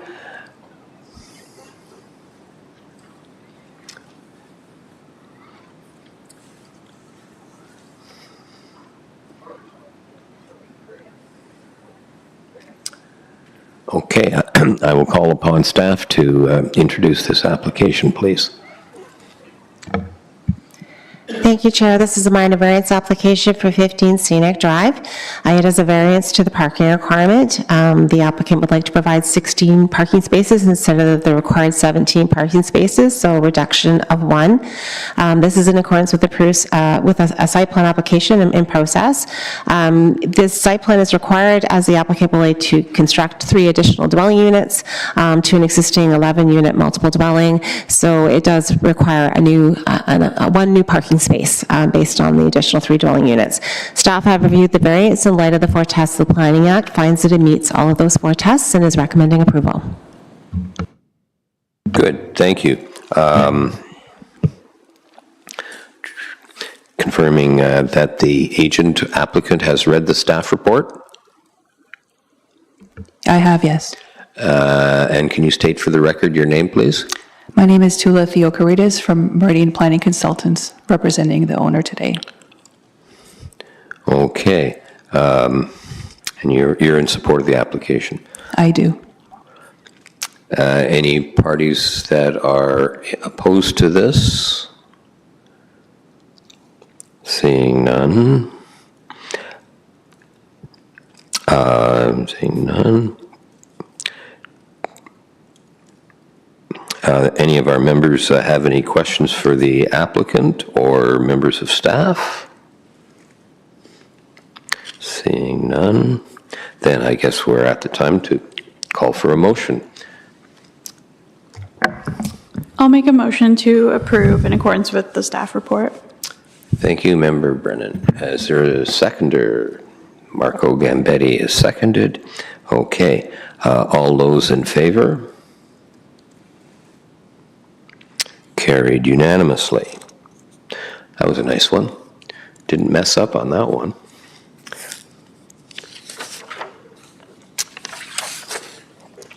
Okay, the next application is 2025-037-265 Brightup Street. Is there an applicant here? Looks like there will be. Okay, then I will ask staff to introduce this application. Thank you, Chair. This is a minor variance application for 265 Brightup Street. There are two variances before you this morning. The first is to permit a parking requirement of 25 parking spaces, whereas 49 are required, and a variance to add a fitness center as a use in the EMP1 zone, our industrial employment zone, where a fitness center is not permitted. Staff have reviewed the variances in light of the four tests. I'm going to provide a little bit of background for you in terms of your consideration this morning. The Badminton Club is an existing use, and it existed under our previous zoning bylaw 85-1. It was a permitted use in 85-1 as the M2 zone at that time permitted a private club as a permitted use. Unfortunately, Section 2.3 of zoning bylaw 85-1 requires that the use be established by a zoning occupancy certificate to be legal. There were building permits obtained for the Badminton Club use under 85-1, but a building permit does not confirm use, establish use as per the ZOC requirement. So while the Badminton Club was a permitted use under 85-1 and existed under 85-1, it doesn't have legal nonconforming status with respect to our new current zoning bylaw 2019-051. So staff struggled with the four tests of the Planning Act with this one, even though it was a legal use under 85-1. A strict reading of the four tests, staff were not able to support the variance, so have recommended refusal. However, for your consideration this morning. Okay. I'm not sure this is the correct order, but I do have a question for staff of a kind of a procedural order, a request. This was approved under 85-1, and it's not approved under the what do you call it, 19051. Is 19051 in full force and effect now, and there's no further appeals? That's correct, as it relates to this property, yes. Yes. So yes, it was a legal use under 85-1, a legal use of the bylaw. However, it's that section 2.3 which required the zoning occupancy certificate that was not followed through. So building permits were obtained to establish the use. It was permitted in 85-1. However, because the zoning occupancy certificate was not obtained, staff can't consider it legal nonconforming. Okay, so to the applicant, and please state your name for the record. Yes, my name is Michael Fiden. I'm from Vinlanda Engineering, and I'm here as the agent, I'm here representing the applicant. I have read through the staff planning report, and I would be in opposition of the conclusion that they came to. Now, I would note that there were aspects of the report that we do agree with. So, for example, the second item that deals with the parking, the unit uses most of its parking kind of an off, like their peak time is usual off time. So there's the minimum requirement that is required for parking is, in our opinion, excessive for the use and the nature of the unit. Now, with respect to the first item, which is the use of the unit, when it comes to the four tests, again, the staff report was in approval of whether or not the variance is minor in nature, and also whether it's desirable. So I'm not going to go too much into that because I think everyone agrees on those aspects. Now, where our opinion differs from the staffing report is whether or not we meet the general intent of the official plan and the zoning bylaw. Reading through the staff report, we have the impression, or we've gathered that the planning staff's impression is that this is strictly a separate unit that has no affiliation with the remainder of the building. I don't know if that's due to miscommunication, and if that's the case, I apologize, but the truth of the matter is that this badminton unit is owned and operated as an accessory unit for the neighboring unit named Kirk, or KRIC. So they own the badminton unit and they operate it. So in our opinion, the badminton unit is very much an accessory unit to the building itself. And furthermore, the badminton club itself is also accessible for all of the units within the building. So it's not specifically just this neighboring unit, it's the whole building. So I would akin it to something like a fitness center or like, a gym or something that's usually this kind of recreational facility within a building that's very much accessory to the building itself. So my feeling from the staffing report was that that's the main outlier which, in their opinion, deviated it from the official or the intent of the official plan and the zoning bylaw. Because otherwise, our unit is within the 1,500 square meters gross area. There's no conflict with the operation of the development of the lands. And there is, other than this unit, all of the units within the building are industrial employment uses.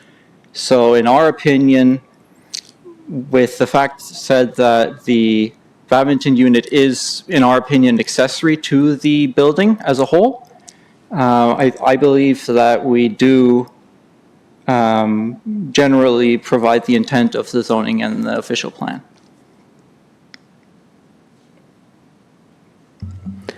Okay. Is there anyone, does your colleague beside you want to say anything, or are you just there for moral support? Here for moral support. Good for you. No one in opposition. Make comments. Does the committee have any questions for the applicant? Just a question for staff to start off. The occupancy permit process, what does that look like at the time of switching zoning bylaws?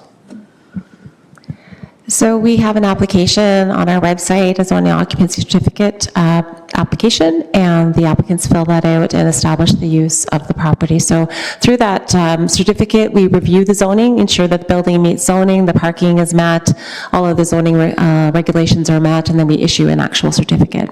Is there any sort of notice given, or do they just kind of have to make themselves aware of ongoing zoning changes? Yeah, unfortunately, there isn't any formal notice. It's just an applicant would need to be aware of the zoning bylaw and the section of the zoning bylaw that requires that to establish use. It probably should be part of a building permit process application that, which these applicants follow through. They did the right thing, getting a building permit, but unfortunately it doesn't establish the use in the zoning bylaw. And that building permit process has changed since 85-1. The zoning review of building permits is actually done through our planning division now, so we are able to provide that advice to applicants that you do require that ZOC. So it's an unfortunate series of events the applicant finds themselves in at the moment. Technically under the Planning Act, it could be considered legal nonconforming. It's just the section in our zoning bylaw that requires that ZOC. And just for context, and maybe I missed this, but how did it come about in this case that they realized that they were not conforming with the zoning bylaw? Maybe the applicant can answer that question. I'm not aware. Maybe. Yeah. Yes, so I think earlier this year, roughly in January of 2025, to my recollection, we received an order of zoning compliance, and that was what kickstarted this situation. Okay, and I guess just another question for the applicant, just so I understand the lay of the land over there. So it's the one numbered corporation that owns the building and then leased out to individual tenants, including the badminton club. Correct, yes. And what's the current term of the lease for the badminton club? Or are there any sort of relevant termination provisions, those kind of things? Like, I would just assume there's something in there related to complying with zoning, and I was just wondering the impact on your lease generally, I guess is like my question.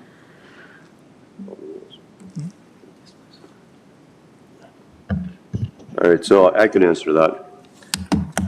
So, Crick created that space probably over 10 years ago, and their lease is for another 10 years. So at that time, you know, they went through the process. It seemed like, you know, they did the right thing, but, you know, zoning and all that's changed since. And now, according to the new zoning, it, you know, wouldn't really, there's some, you know, discrepancies there is kind of falling through the cracks. And, you know, we're trying to, you know, bring it in compliance, and that's why you'd have to be under a minor variance now, because I mean, we've had that building since 2005. And, you know, the zoning changed. No one knew until, you know, this year. Okay, so 2005 to 2025, so you're coming, when is the lease term up this year, or is it already up and we're into the second 10-year term? So till 2035. Okay. And and someone can stop me if they want to jump in. Sure, thanks. Maybe I'll let someone else jump in. Okay, is there any further questions from the committee to either the applicant or staff? Member Gambetti has a question. Yeah, I have some comments I'll have some more comments for discussion, but just for some context, and partially a question that maybe staff can answer. I believe some of the changes in zoning may have been in response to, I believe there is a bit of a shortage of industrial or available industrial lands. So it's possible that change was intentional. Though some of the context just behind the building across the rails, I believe within a block, there's the, I think it's Grand River Rocks, a rock climbing gym. And that's on Victoria, which is parallel. So parking is not a ton of a concern because there's transit. But yeah, I don't think that the fitness use is necessarily out of character or incompatible with the area. But my note on the zoning changes, maybe staff has a response. Excuse me. Yeah, I'll comment on the official plan because I think the applicant has made some comments with respect to the official plan as well. So we do in our official plan permit complementary accessory uses such as a fitness center, daycare and such in conjunction with industrial employment uses. There is a difference with our general industrial zones and our business park zones. So our business park zones do permit those accessory complementary uses such as a fitness center in a multi-unit building as long as there's a primary employment use. The difference is with the general industrial industrial zones, where we do permit those complementary uses, like a fitness center, but it would be like in your Toyota example, where we have a fitness center that's part of the industrial use itself. So there's a slight difference with our industrial zones versus our business park zones, and unfortunately, this falls into the industrial zone. So technically, yes, overall, we do permit those types of uses in our industrial zones, but their locational criteria is different with in general industrial versus a business park. Again, recognizing that this use was established under 85-1, it did get the building permits. It is legal nonconforming with respect to Planning Act sections.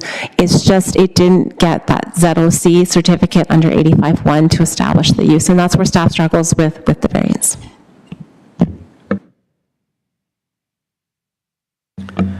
Any further questions for the applicant or staff on this matter from the committee?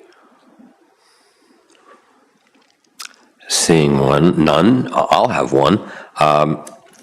Question for staff. If the applicant were to apply for a zone change from, I'm sorry, I've lost the two terms, but from industrial and commercial to whatever this would be applicable, could they get a zone change on that? So the short answer is no. Just based on what I've discussed a few moments ago with respect to the official plan. So our official plan, there's a difference between our business park designations and our general industrial designations as it relates to fitness centers. So fitness centers in our business parks, yes, multi-unit buildings, great use, complements the industrial area. They're not permitted in our general industrial land use designation as a standalone use. They need to be accessory to a primary use, like truly accessory, like I said in the Toyota example, where you have a fitness center as part of the Toyota manufacturing use.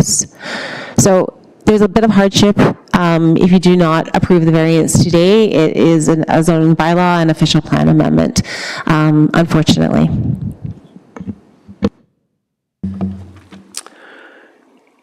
So if under 85-1 they had applied for this zoning occupation certificate, they'd be fine now, right?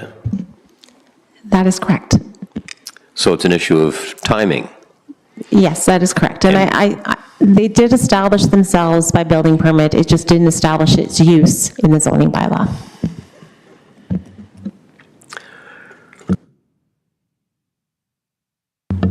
I'm kind of scratching my head on this one. It seems a shame that an existing business that has had zero complaints since it was started, it's a good use for people. It is a fitness center, in my opinion. I haven't been there to play badminton, but then again, I've been kind of occupied with other things. I think this is an issue of timing and knowledge. And unfortunately, we've missed that opportunity. I'd like to hear some comments. Do we have a motion on the floor? No, we should go for a motion on the floor and then debate it. So, okay. So should one of us put a motion on the floor to refuse or oppose the staff report? What happens then? We're into the double negative again, sort of. Okay, I'll answer that because it's probably about the only thing I understand today. Staff has said no to the applicant. And if we want to say yes to the applicant, we can make a motion that we are opposed to the staff recommendation. We can make a motion that we are approving the staff recommendation, which means they're gone. I'm trying to remember everything that Maria's taught me over the years. So can you, Madam Secretary, just confirm that we can either make a new motion or we can approve the one on the floor or the one from the staff recommendation? I just want to clarify what you were asking. I believe you were asking staff if you were to refuse this application, what happens then? No? Or procedure? No, if we actually oppose the refusal from the staff report. Yeah, would so they be you could- allowed to stay in the building? It does, Yeah, so I think the question is more for Tina to answer that. correct. Yeah, it's not the double negatives, it's more what are the implications or what comes out of us opposing this? Staff. Yes, so you can make your own motion, and you don't have to agree with staff's recommendation. You can make your own motion. If it were to be refused, if the variance were to be refused, yes, they would have to vacate the unit. Does that answer your comment? Just a practical question for the applicant. You act for the landlord? Pardon? You're here for the landlord on behalf of the landlord, is that correct? Am I correct in understanding that? Yeah, we're here. So I guess my practical question is, we have a lease till 2035. Is there sort of discussion, understanding between the tenant and the landlord, or are they related parties, of what's going to be sort of the I guess, offshoot of if that business is not able to occupy that space? I mean, we don't know what the offshoot is. It's kind of something that fell through the cracks. And back many years ago, we went through this process, worked closely with the city. I understand that the system had some cracks back then, that, you know, the zoning occupancy certificate was not asked for. And now, you know, that's something that is, you know, would have rectified the entire situation. We would not be here today had that have happened. So now it has come to the attention that, you know, this is something that we're trying to deal with. That's why we're seeking the minor variance. So if that's not granted, then, yeah, they'd have to vacate. I think that's the only other option that's really offered. We'd have to figure out how to do that. So to further on that, I think the summary would be, we'd have to look at the lease agreement and make sure that, you know, everything is properly done there. But ultimately, you know, if we can't have this unit within this building, then ultimately, as soon as possible, the unit tenants would have to be evicted, and then most likely the unit itself would also have to be substantially overhauled, because it's properly fitted for a badminton court, right? So it's definitely not like, if a industrial use comes in, they're not going to be happy with the current state of the unit, right? I'd like to also interject that that would not be able to be used by another industrial tenant, because the auto parts, guy that's in there is using the entire space, and so he has the lease for an entire space, so he would have to vacate as well. Okay, and I guess just a curiosity question. Is there a time frame, like this is obviously coming very abruptly, is there a time frame that would make it more palatable in terms of appreciating the change in zoning bylaw, that there has to be a change? Is there a time frame that would perhaps make it a little more palatable for all parties involved in terms of coming to a more peaceful and seamless resolution? I mean, that's something we'd have to discuss with the tenant to come to some sort of an agreement, if that's the road we have to go.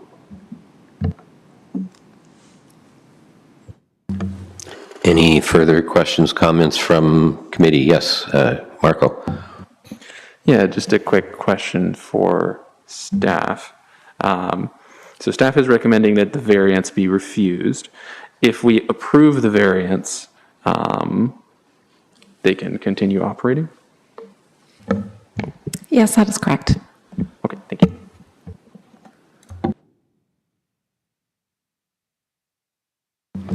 Okay, it seems like we're into the debate stage and we don't have a motion on the floor yet, but I guess it was necessary to have some questions answered so that the committee would know the details of what's going on. Marco, you have a question? Or are you making a motion? Okay, make a motion. All right, I will move that the requested variance be approved. So if this motion fails, then they would have to vacate. If we approve this motion, then they can continue operating. So my motion is to approve the variance. Well worded, thank you. That does clarify it a little bit. Okay, so there's a motion on the floor. Do we have a seconder?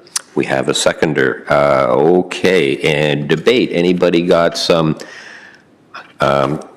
comments or concerns about the motion that's on the floor, which is to approve the variance?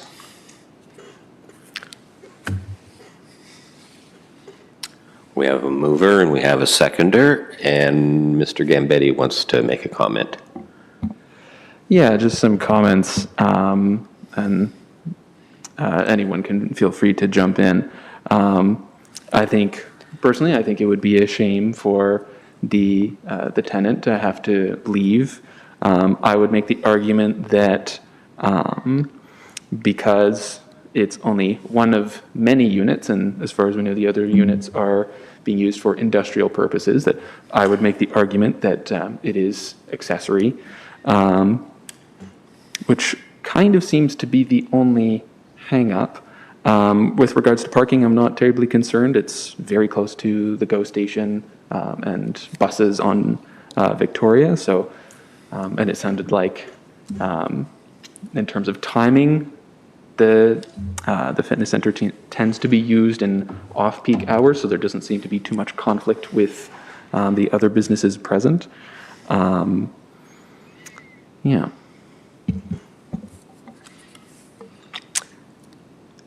Okay, any other comments on the motion on the floor? I then will step outside a little bit here, and I'll make a motion. I think this is terribly unfortunate that, and to quote the applicant, this is an issue that has just fallen through the cracks. I don't see a big difference. Now, I'm not an authority on 85-1 versus the new zoning bylaw, and I guess I'll have to catch up to speed on that. But the two types of zoning that they could have had for this place are fairly similar. One allows it, one does not. And there are many other uses, tenants in this building, that I'm sure that if they all got together and said, well, we're all one operation and we want the badminton club as an accessory, they probably would get it. So I'm not officially supposed to say my opinion. There's been a motion on the floor, it's been seconded. The debate has occurred, so I will call the vote. All those in favor of the motion on the floor, which is to approve the variance?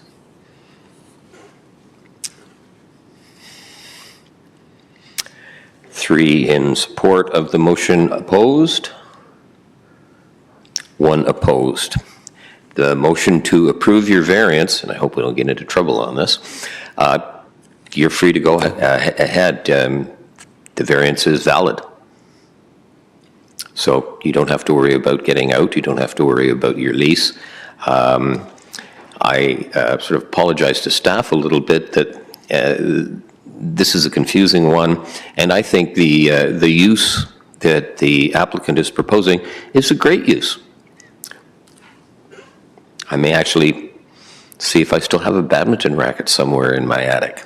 Okay, so the motion to approve the variance has been approved. Okay, that's it. Thank you very much. Thank you. Next application is, if I'm following this, is A 2020-25-038-206 Shelley Drive, if I'm correct. Okay. The applicant, I believe, is coming down, so I'll ask staff to introduce the application. Yes, thank you, Chair. This is a minor variance application for 206 Shelley Drive.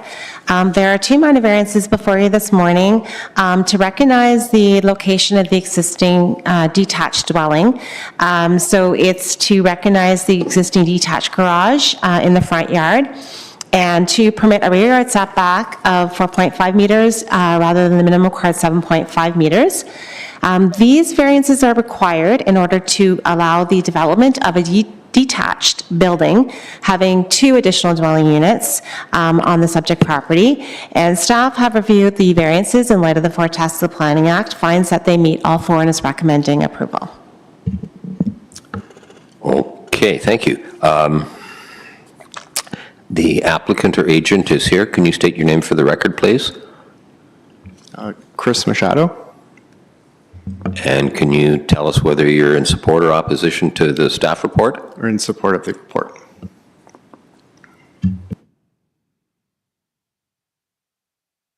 And there's no one in opposition?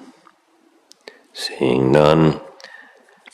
Do we have any questions for the applicant? Seeing none. Does the members have any questions for staff?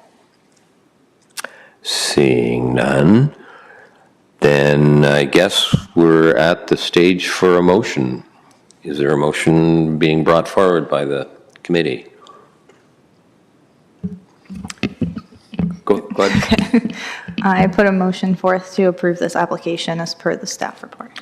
Okay, we have a motion, and is that a seconder? We have a seconder. Okay, is there any debate on this application? Any questions? Seeing none, I guess I'll call for the vote. All those in favor of the motion on the floor? 1, 2, 3, 4. Moved unanimously. Finally getting the swing of this.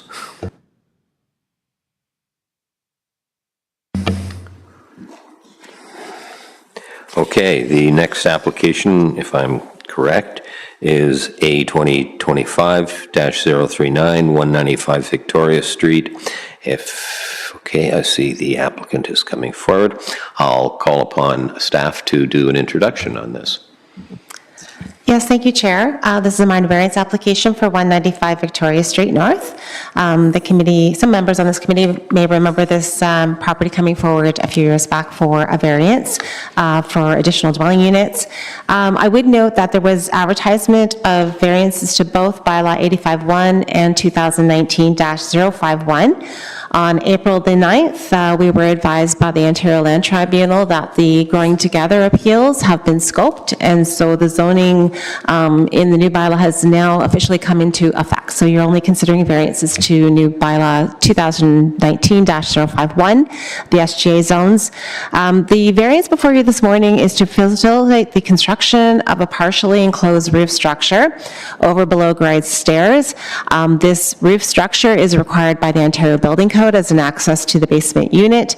Staff have reviewed the variance in light of the 4 tests of the Planning Act, finds that it meets all 4 and is recommending approval. Okay, that's great. Confirming the applicant, and if he can, for the record, state his name, please. Absolutely. My name's Stephen Parker. I'm the owner of the property here. Okay, and have you read the staff report? Yep, and I'm in favor. The only question I had was on conditions. Previously, there was a railway easement that was avoided or not approved. I didn't see anything here, so I assume it's not proposed, but I just wanted to clarify that. Okay, question for staff. The applicant is asking a question. I'm believing it's the Metrolinx issue, which I'm still not completely clear as to everybody's position on that, and obviously the applicant as well. So, Tina, can you update us on that, please? Sure can. So when the committee first considered this application, August 15, 2023, Metrolinx did impose a condition for environmental easement and noise warning clauses. The committee at that time decided to not include that condition. So you approved the previous minor variance without that condition. Metrolinx has come back again with the similar condition, same condition in this application. And as the committee did not approve the Metrolinx condition last time, as this minor variance was really for the roof structure and not related to the additional dwelling units as was considered last time, planning staff did not feel it was appropriate to consider the Metrolinx condition in this minor variance application. That answers the question I was going to ask. Thank you very much. Okay. So the applicant has asked a question. Are there any questions? Is there anybody in opposition to this? Not seeing anyone. Okay. Does the members of the committee have any questions or comments, either for staff or the applicant? Seeing none. Okay. So if I'm understanding correct, the Metrolinx condition that we didn't impose back a couple of years ago is not being imposed at this point. So don't worry about it, I guess. Can we have a motion on the floor? Marco, are you making a motion? I will move the staff recommendation to approve. Can we have a seconder for that? We have a seconder for that. Okay. Any comments, questions, debate amongst committee members? Seeing none, I guess I'll call a vote. All those in favor of the motion on the floor? That's all done. Complete, unanimous. Okay. Thanks for the applicant for coming down here to say 15 words. Okay, the next application, if I'm correct here, is A 2025-040-160 Charles Best Place. I think I see the applicant. Okay, good. I'll ask staff to introduce the application, please. Yes, thank you, Chair. This is a minor variance application for 160 Charles Best Place. Two minor variances before you, I guess this afternoon now, to permit a building height of 4.9 meters instead of the maximum permitted 4.5, and to permit an exterior side yard setback of 4.2 instead of the required 4.5. These are required to facilitate the construction of an additional dwelling unit detached in the rear yard of the subject property. I would note that the recommendation said generally in accordance with drawings prepared by application. I suggest that be reworded to say that the drawings prepared by Lambert Texture Building Design Studio dated May 10th, 2024, as that was left out of the original recommendation. So hopefully that's caught with any motion that is brought forward this morning or this afternoon. Staff have reviewed the variances in light of the four tests of the Planning Act, finds that they meet all four and is recommending approval. Okay, so the applicant and or agent are here. For the record, can you state your names, please? Jeremy Lambert, I'm the applicant, and the owner is Nikhil Gupta. Okay, have you gentlemen read the staff report, and can you tell us whether you're in support or opposition to it? I have read the staff report and I am in agreement. Okay, is there anyone who is opposed to this application? Seeing none, let's move ahead. Is there any members of the committee who have questions either for staff or the applicant? I see. Okay. Then at this point, I'm calling for someone to make a motion so we can go into debate. Member Gambetti is making a motion. Can you, for the record, state the motion? Absolutely. I will move the staff recommendation to approve, including the amendment that staff mentioned earlier. So, motion to approve the staff report as amended. Correct. Okay, is there someone who can second that? We have Member Maria who is going to second that. Okay. Is there any further questions or debate about this issue? Not seeing anything, I'll call for the vote. All those in favor of the motion on the floor? Carried unanimously. Thank you, gentlemen, for coming in and spending 2 hours sitting there. Okay, that's done. Moving ahead. Next submission or application is A 2025-041-249 West Oak Trail. It looks like the applicant is here, so I'll turn to staff and ask them to bring forward the application, please. Yes, thank you, Chair. Two minor variances for 249 West Oak Trail. They relate to parking and visitor parking.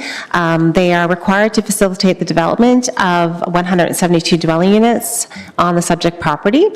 I would note that the two variances before you are to zoning bylaw 85-1. If the new bylaw 2019-051 were in effect, these variances would not be required.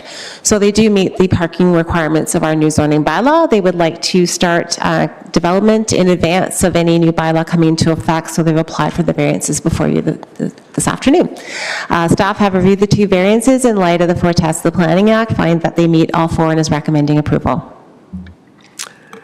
Okay, thank you. Does anyone have any questions? Members of the committee have any questions? Oh, actually, getting ahead of myself here. For the record, can you announce, give us your name and tell us whether you're in support or opposition? To you, Mr. Chair, Richard Kelly Ritz. I'm the agent for Pine Mount Developments.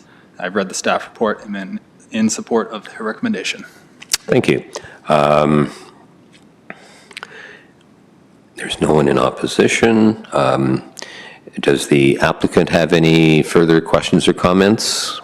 Okay. Do members of the committee have any questions for staff or the applicant? Seeing none. Okay, then we need a motion to move ahead on this. Is someone going to make a motion? Everybody wants to make a motion on this one. Okay, we'll have Member Amanda as a mover on that, and is there a seconder? Through the chair, if I could just clarify what Member Amanda is moving? Sure, it's just a motion to approve in accordance with the staff report. Okay, and I believe Member Maria had her hand up on seconding. Okay, so we have moved and seconded. Is there any questions, comments, debate amongst the committee? Seeing nothing, then I will call for the vote. Unless I missed something. No? All those in favor of the motion on the floor? Carried unanimously.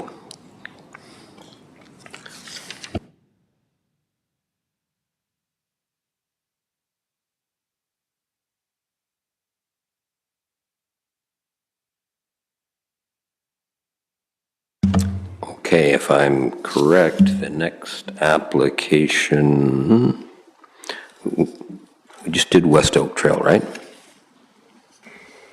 We are on 6.15, which is 179 Jansen Avenue. In that case, seeing it's already been kind of brought forward by our secretary, we'll go to staff and ask staff to introduce the application. Yes, thank you, Chair. This is our first application for consent. It is consent to create an access easement. The subject property, 179 Jansen, would like to provide access to adjacent properties 177 and 181 Jansen so that they can continue to get to the rear of their properties and utilize their driveway and garage at the back. So the consent really is to create the access easement over 179 to give access to 177 and 181. Staff have reviewed the consent application in light of provincial, regional, and city policies. Staff have reviewed it and note that it does comply with all of those and is recommending approval subject to conditions. Okay, I see that the applicant or agent is here. For the record, can you state your name and whether you're in support or that you've read the application and whether you're in support or opposition? My name is Robin McIntyre. I am here as an agent this afternoon on behalf of the owner. We have reviewed the staff report and we support the staff recommendation. Okay, great, thank you. Is there anyone in the gallery who is opposed or in support of this application? Seeing none, then I will ask the agent whether they have any further comments that they would want to make other than what's in the staff report? No, thank you, Mr. Chair. Okay. Do the members have any questions for the applicant or staff? No? Marco has a question. Go ahead, sir. Yeah, to show my cards a little bit, don't have too much of an issue with the easement itself, but I did have a question regarding the design of the, not technically a right-of-way, but the driveway on that property. It's pretty wide. You have 2 4-meter lanes and then a 3-meter kind of boulevard grass, or I guess landscaping in the middle there. Is there a reason why a 7-meter laneway or 8-meter laneway would not work?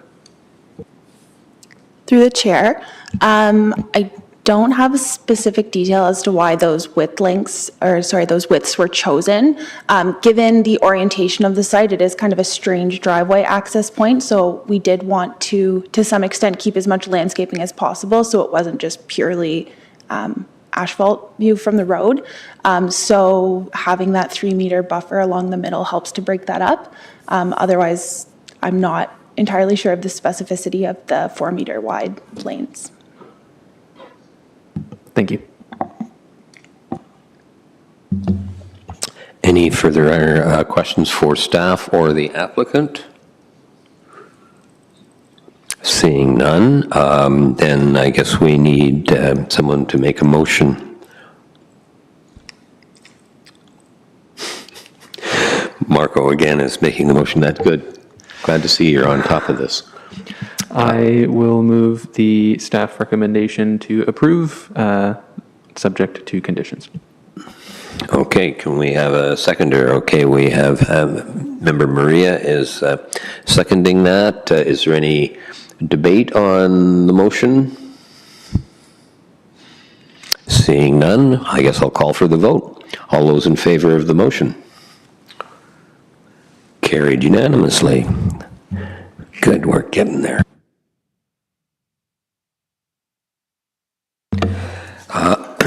Next application is B 2025-20, no, we've already done that one.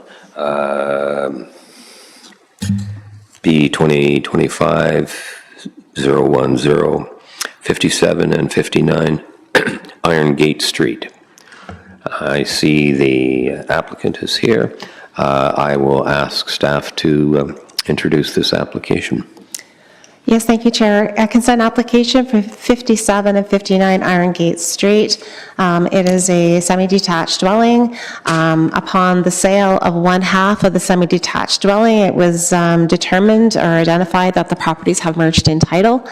So the consent before you this morning is to facilitate the real estate transaction, allow one half to be dealt with independently of the other half of the semi-detached dwelling. Staff have reviewed the consent in light of provincial, regional, and city policies, finds that it meets all of those, and is recommending approval of the consent subject to conditions. Thank you, staff. Okay, moving ahead, that seems fairly straightforward, I would think. For the record, the applicant is here. Can you state your name and whether you're in support or opposition? My name is Emmanuel Katana. I'm in support, and I'm the agent representing the owner.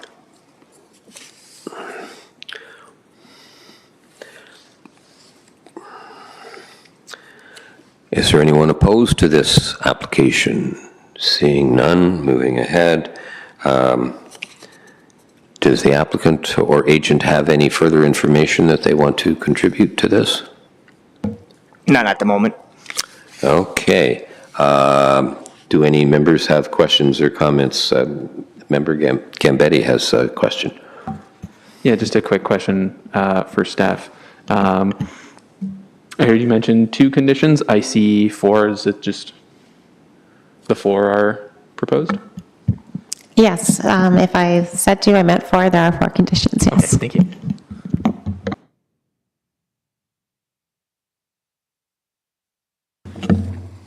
Any further questions for staff or the applicant? Seeing none, I'll make a comment. These properties that have merged, we see that quite a bit, but it's just housekeeping. So I'll make a request for a motion. We have member Amanda has made a motion. Can we get a seconder? I'll make a motion to approve, subject to the conditions set out in the staff report. Do we have a seconder for that? Member Gambetti, are there any questions or comments from the committee? Seeing none, fairly straightforward, then I guess we'll call for the vote. All those in favor of the motion on the floor? Carried unanimously. Thank you for attending. Give me a second.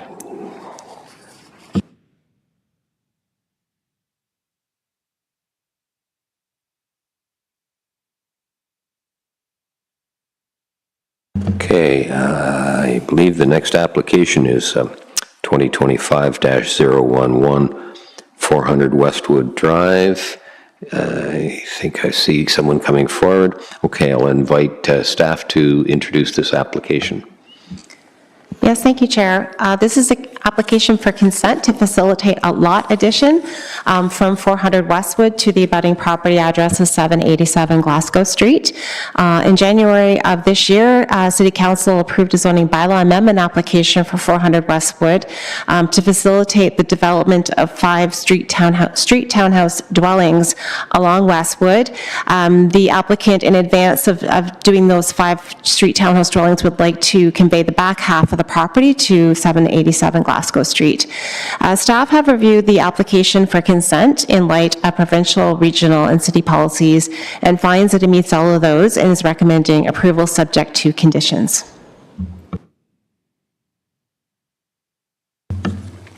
Thank you. For the record, I see the applicant or agent is here. For the record, can you state your name, sir? So my name is Christian Simonides. I'm the agent here acting on behalf of the owners of the subject property, 400 Westwood Drive. I've read the staff recommendation report as well as the conditions of approval, and we concur and fully support staff's recommendation for approval. Okay.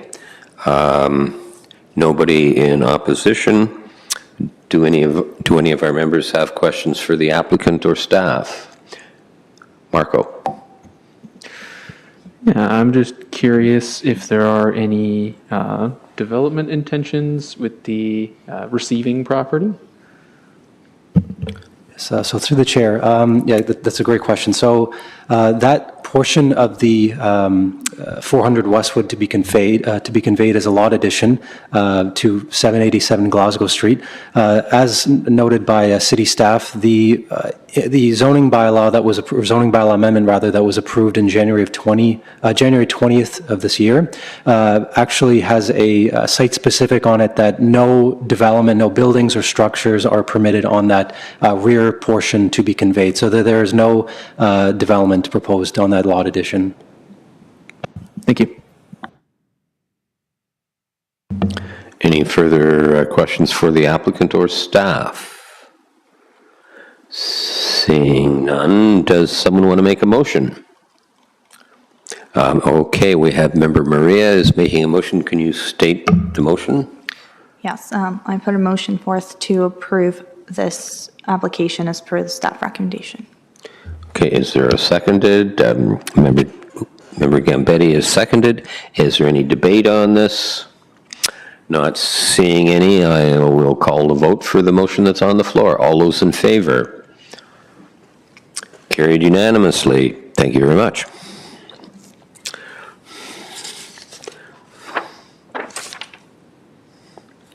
Okay, I think our next application is B 2025-010012 Kale Street, I think that's how you might pronounce it. And I see it looks like the applicant is, or agent is here. I will call on staff to introduce the application. Yes, thank you, Chair. This is a consent application for 112 Keel Street. There was previously a detached dwelling on this property. It has since been demolished and a new semi-detached dwelling has been constructed in its place. The purpose of this application is to sever the property so that each half of the semi-detached dwelling can be dealt with independently. Staff have reviewed the consent application in light of provincial, regional, and city policies and finds that it meets all of those and is recommending approval subject to conditions. Okay, that's good. How many conditions did you say? I didn't, but there are, sorry, I just clicked out of it here. There are, there's our 11, sorry. Good. Confirms I'm on the right application. Okay, to the applicant, can you state your name for the record and whether or not you're in support or opposition? My name is Nader Fadi. I'm the owner, and I'm in support of the application, all conditions. Okay, no parties opposed to this. Do members of the committee have any questions for the applicant or staff, I guess, under one? No questions. Okay. Does the applicant have any further questions or comments? Okay, then seeing there's no questions, I guess we need a motion on the floor. Marco. I will move the staff recommendation to approve, including all conditions. Including all conditions. Including all conditions. Okay. Can we have a seconder for that? Okay, we'll go for Amanda being the seconder on that. Any debate on the question or the motion? Not seeing any, I guess we'll call the vote. All those in favor of this application? Carried unanimously. Thank you, committee.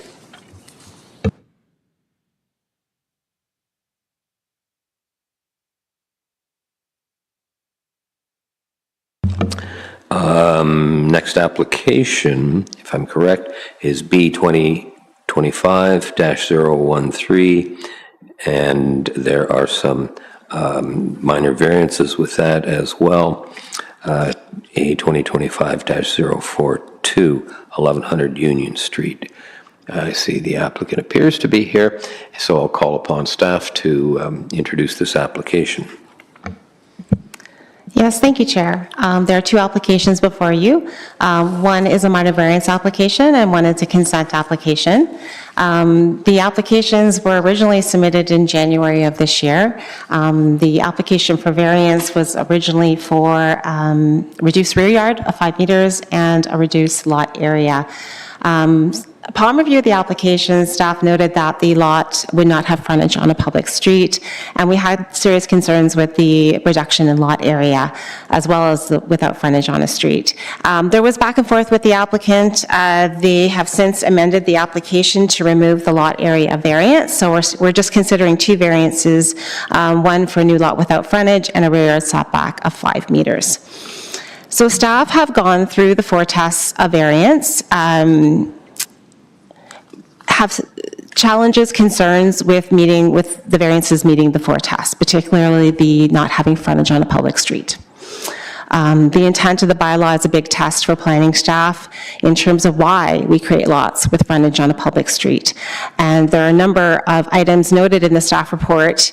The vehicular access to Union Lane, there's only a paved width of 6 meters, where a local road has 7 meters. We have concerns with pedestrian access. There's no sidewalks on this. There are emergency services access concerns, waste collection, servicing is not there but could come from Union Street, snow removal, street lights, on-street parking, street trees, utilities. There are a number of things that staff have concerns with respect to the variance and meeting the 4 tests. We also note that the rear yard setback of 5 meters could pose challenges. There is the potential that this detached dwelling could turn into 4 dwelling units on that lot, and is 5 meters sufficient amenity area or open space for a dwelling with 5 units that doesn't have frontage on a public street and doesn't have those other services that are required for residential development. Those are the highlights of the 4 tasks of the variances that I would ask the committee to consider in your decision. The variances are needed to facilitate the consent. So in your consideration of the variance, if you could give yourself thought, or give thought to how these variances would meet the 4 tasks in rendering your decision, that would be helpful. In terms of policies, there are a number of policies that do not support creating a lot without frontage on a public street. We have the PPS, we have the regional official plan, we have the city official plan.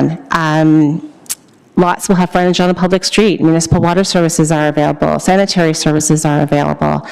And I would also point to Section 5124 of the Planning Act with respect to criteria for subdivision and creation of lots. Does the proposed lot conform to the official plan or adjacent plans?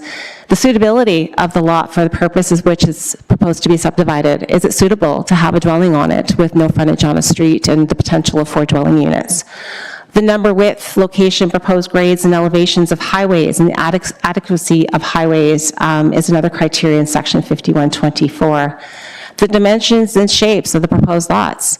I would note that this lot is very small in comparison to the lot pattern in the area adjacent to this lot. Is it sufficient size to accommodate a detached dwelling with a potential for 4 dwelling units? I would also note the resultant parcel, the retained lands, currently a triplex. There is concerns that this lot may not meet zoning. Staff were not able to get a receipt of a drawing that showed the parking as it relates to walkways and landscaping requirements. So we're not entirely confident that the retained lands can function accordingly. The other thing is the adequacy of utilities and municipal services, another criteria, 5124, the Planning Act, that I would ask the committee to consider. So in light of all that I've presented this morning, this afternoon rather, the variances don't meet the 4 tasks of the Planning Act. Staff is recommending refusal, and accordingly, as the variances don't meet the 4 tasks, consent does not meet provincial, regional, and city policies, and staff is also recommending refusal of the consent application.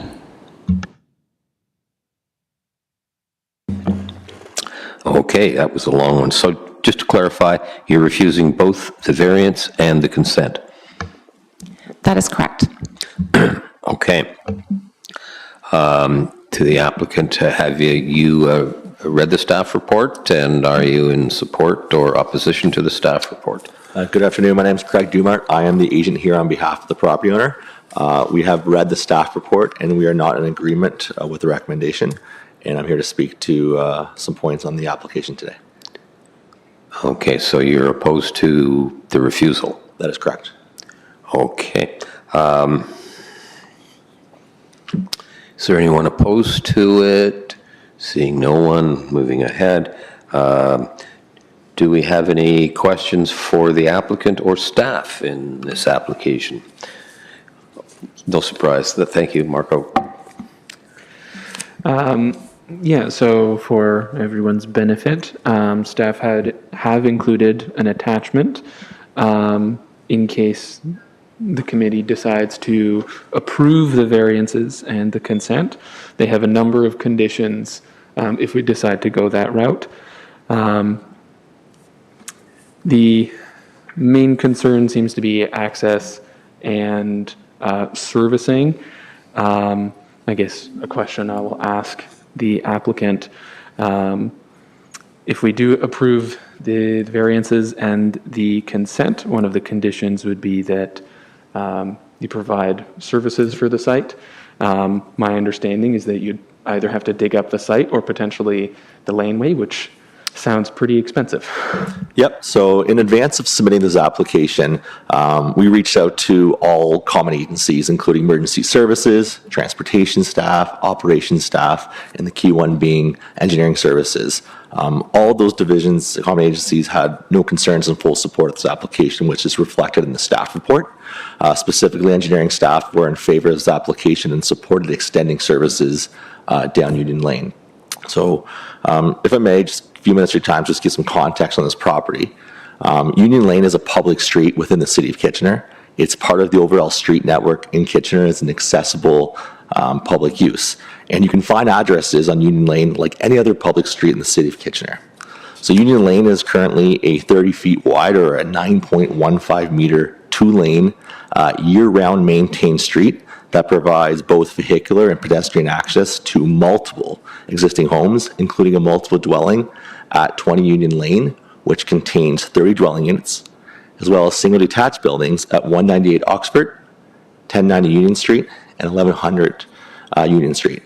So Union Lane functions as a local street, provides adequate frontage on a local public street for the existing dwellings, and will continue to do for the proposed separate lot. Union Lane does have streetlights. It does have on-street lane markings. It has full curbs on both sides of the street, which provides stormwater management and directs water to the culverts at the corner of Union Street and Union Lane. And again, it is maintained year-round by City Kitchener operations staff who are supportive of severance. Services currently do not exist on Union Lane. However, as mentioned, engineering staff is in full support of extending the services down Union Lane, and they're in full support of the severance application. In the City of Kitchener's official plan, Union Lane is actually identified as a local street, and it meets the criteria in the official plan to provide frontage on a public street, as again, it's identified as a local street. Once the services are extended, we'll have full services. It's only in the zoning bylaw that a street is defined as 12.2 meters or more, and anything less than that is considered a lane. And again, it's a public right-of-way, and it's defined as a public highway or road allowance with anything less than 12.2 meters. So given the age and the unique street network in the City of Kitchener, there are numerous streets in the City of Kitchener that do not meet the technical definition of a street, as they are 12.19 meters or less. Yet, these streets function and contain hundreds of dwellings on streets that are similar to Union Lane. An example of that would be Limerick Drive, Martin Street, Market Lane, Whitney Place, Cedar Street South, Hilda Place, Hebel Place, Stull Avenue, Hermie Place, Head Avenue, Duke Street West, Lancaster Street, Horner Avenue, which I want to point out was just actually approved for a variance by this committee for a change in use and reduced setbacks. But they were not required to seek relief for a minor variance to section 4.68, which did not meet the criteria as having frontage on a public street. As when you measure the public right-of-way, it's only 12 meters, so it's deficient in lot width, or street width, sorry. In addition to those street names, there's many other streets in the City of Kitchener that would not meet this technical definition of having the 12.2 meter street width. I want to point out as well that some of these streets do not have street trees, sidewalks, curbs, street lines, or other services noted in the staff report, where Union Lane does. All of these streets are among many developments that in one way or another have been approved in the past 20 years of issuance, whether it's issuance of a building permit, changing use, or planning application for consent or minor variance. And very few cases of the 15 to 20 years of records that our public record the city has available. Planning staff have either not caught the street did not meet the street width zoning bylaw definition, or when they did catch this, they have supported minor variances to allow for the reduced, or to not have frontage on a public street, and have allowed for a change in use, issued a building permit, and again, supported this in the past.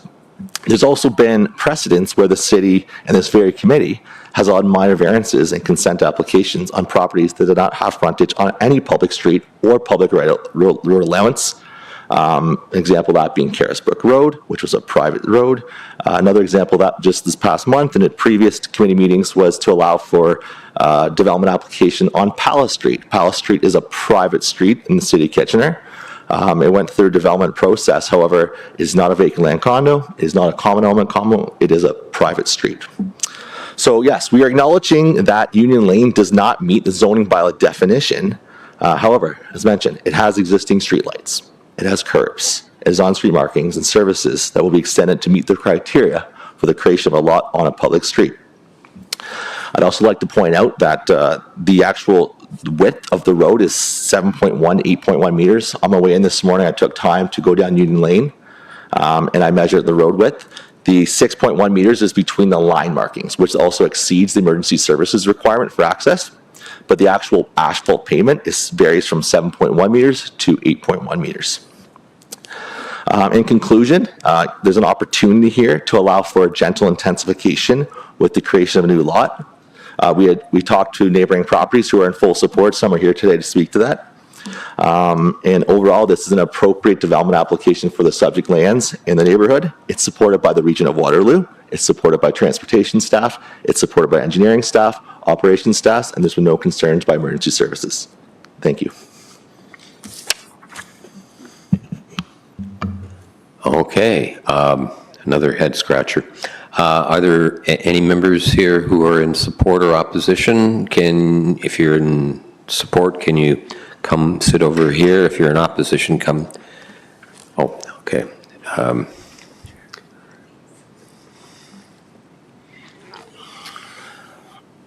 I am assuming that you are in support of this application. Yes. For the record, can you state your name? My name is Christina Megason, and I'm in support of this application.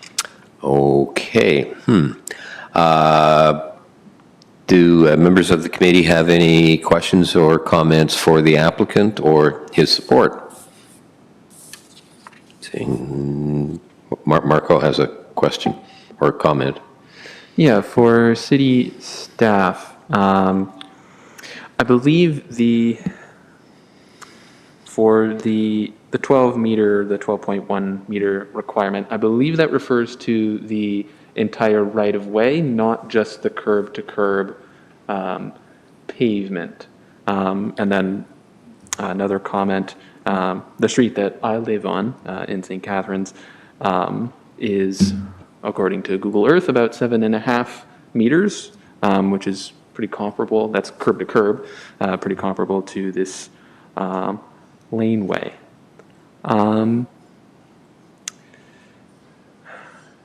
Yeah, so just to clarify, would the extension of services be, would the financial burden be on the applicant or the city? Yeah, so you've asked a number of questions there. So the first question with respect to the right-of-way, 12.1 meters, that is the actual right-of-way and not pavement width. So it is property line to property line and does not necessarily correlate to the pavement width. With respect to the servicing, that would be at the expense of the applicant. They would need to bring the services from Union Street to the property line or wherever they need to bring those services to. I would just note that in terms of minor variances for lot frontage, this committee has considered none to new zoning bylaw 2019-051. You're dealing with an application for consent today, creating a new lot without frontage on a street and not just a minor variance.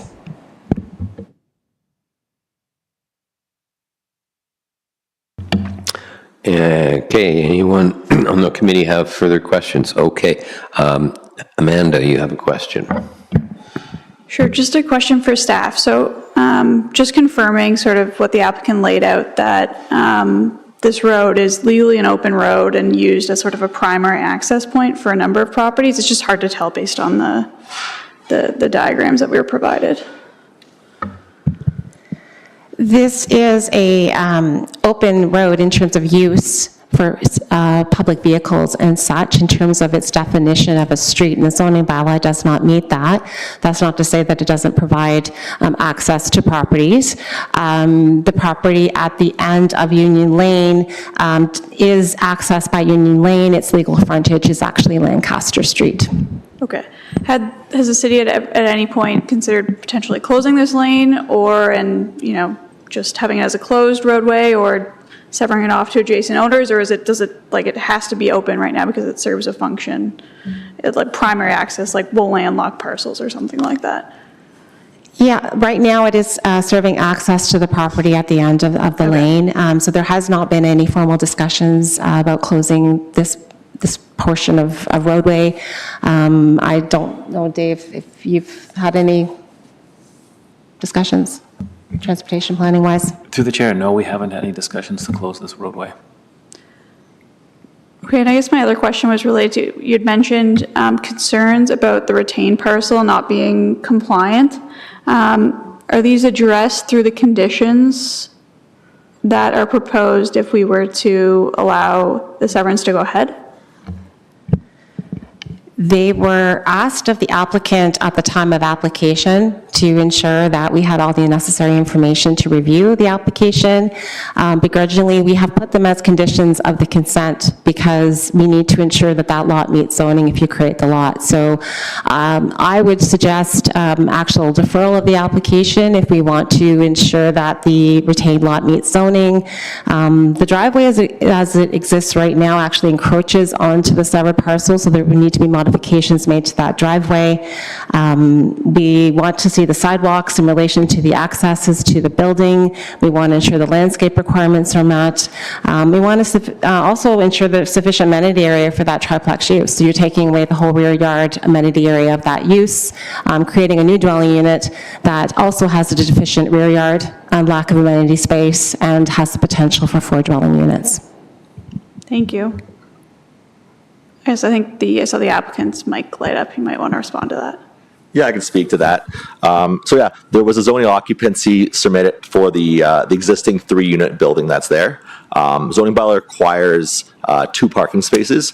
There's currently parking off of Union Lane, and there's also a curb cutting permit that was issued for Union Street as well. So no issue at all removing the parking in the back. As we will provide adequate landscape. That's been demonstrated on the application. The surveyor provided the revised drawing, and I worked with the planner offline, who I spoke with, and he had no concerns with that, and we're in full support of providing a revised zoning occupancy certificate to demonstrate that zoning has been provided or addressed. The key thing being that the lane, the direct access, the walkway is there. It's currently there, and we have no problem updating the zoning occupancy certificate for the existing triplex to demonstrate that. And would there be any concerns from a timing perspective with the deferral in order to avoid a long list of rather tedious conditions, if we could sort of get ahead of those things from the city's perspective? We prefer to have a decision made today. This was originally submitted, I believe it was back in January, and then we pulled it from that committee to address the lot area concern, which we worked with staff on. The revised condition would just be essentially not providing, or I guess demonstrating the same thing that the condition requires. It'd be providing the drawing for a zoning occupancy certificate. So one way or another, that condition has to be addressed because the current zoning occupancy certificate needs to be updated because it reflects the whole property. When you have a consent, you have to update it. So it wouldn't actually result in any less conditions, in my opinion. I would just also like to add that, although I said a deferral in terms of reviewing that zoning, staff's position still remains the same. And with or without the deferral, staff is recommending refusal of the applications.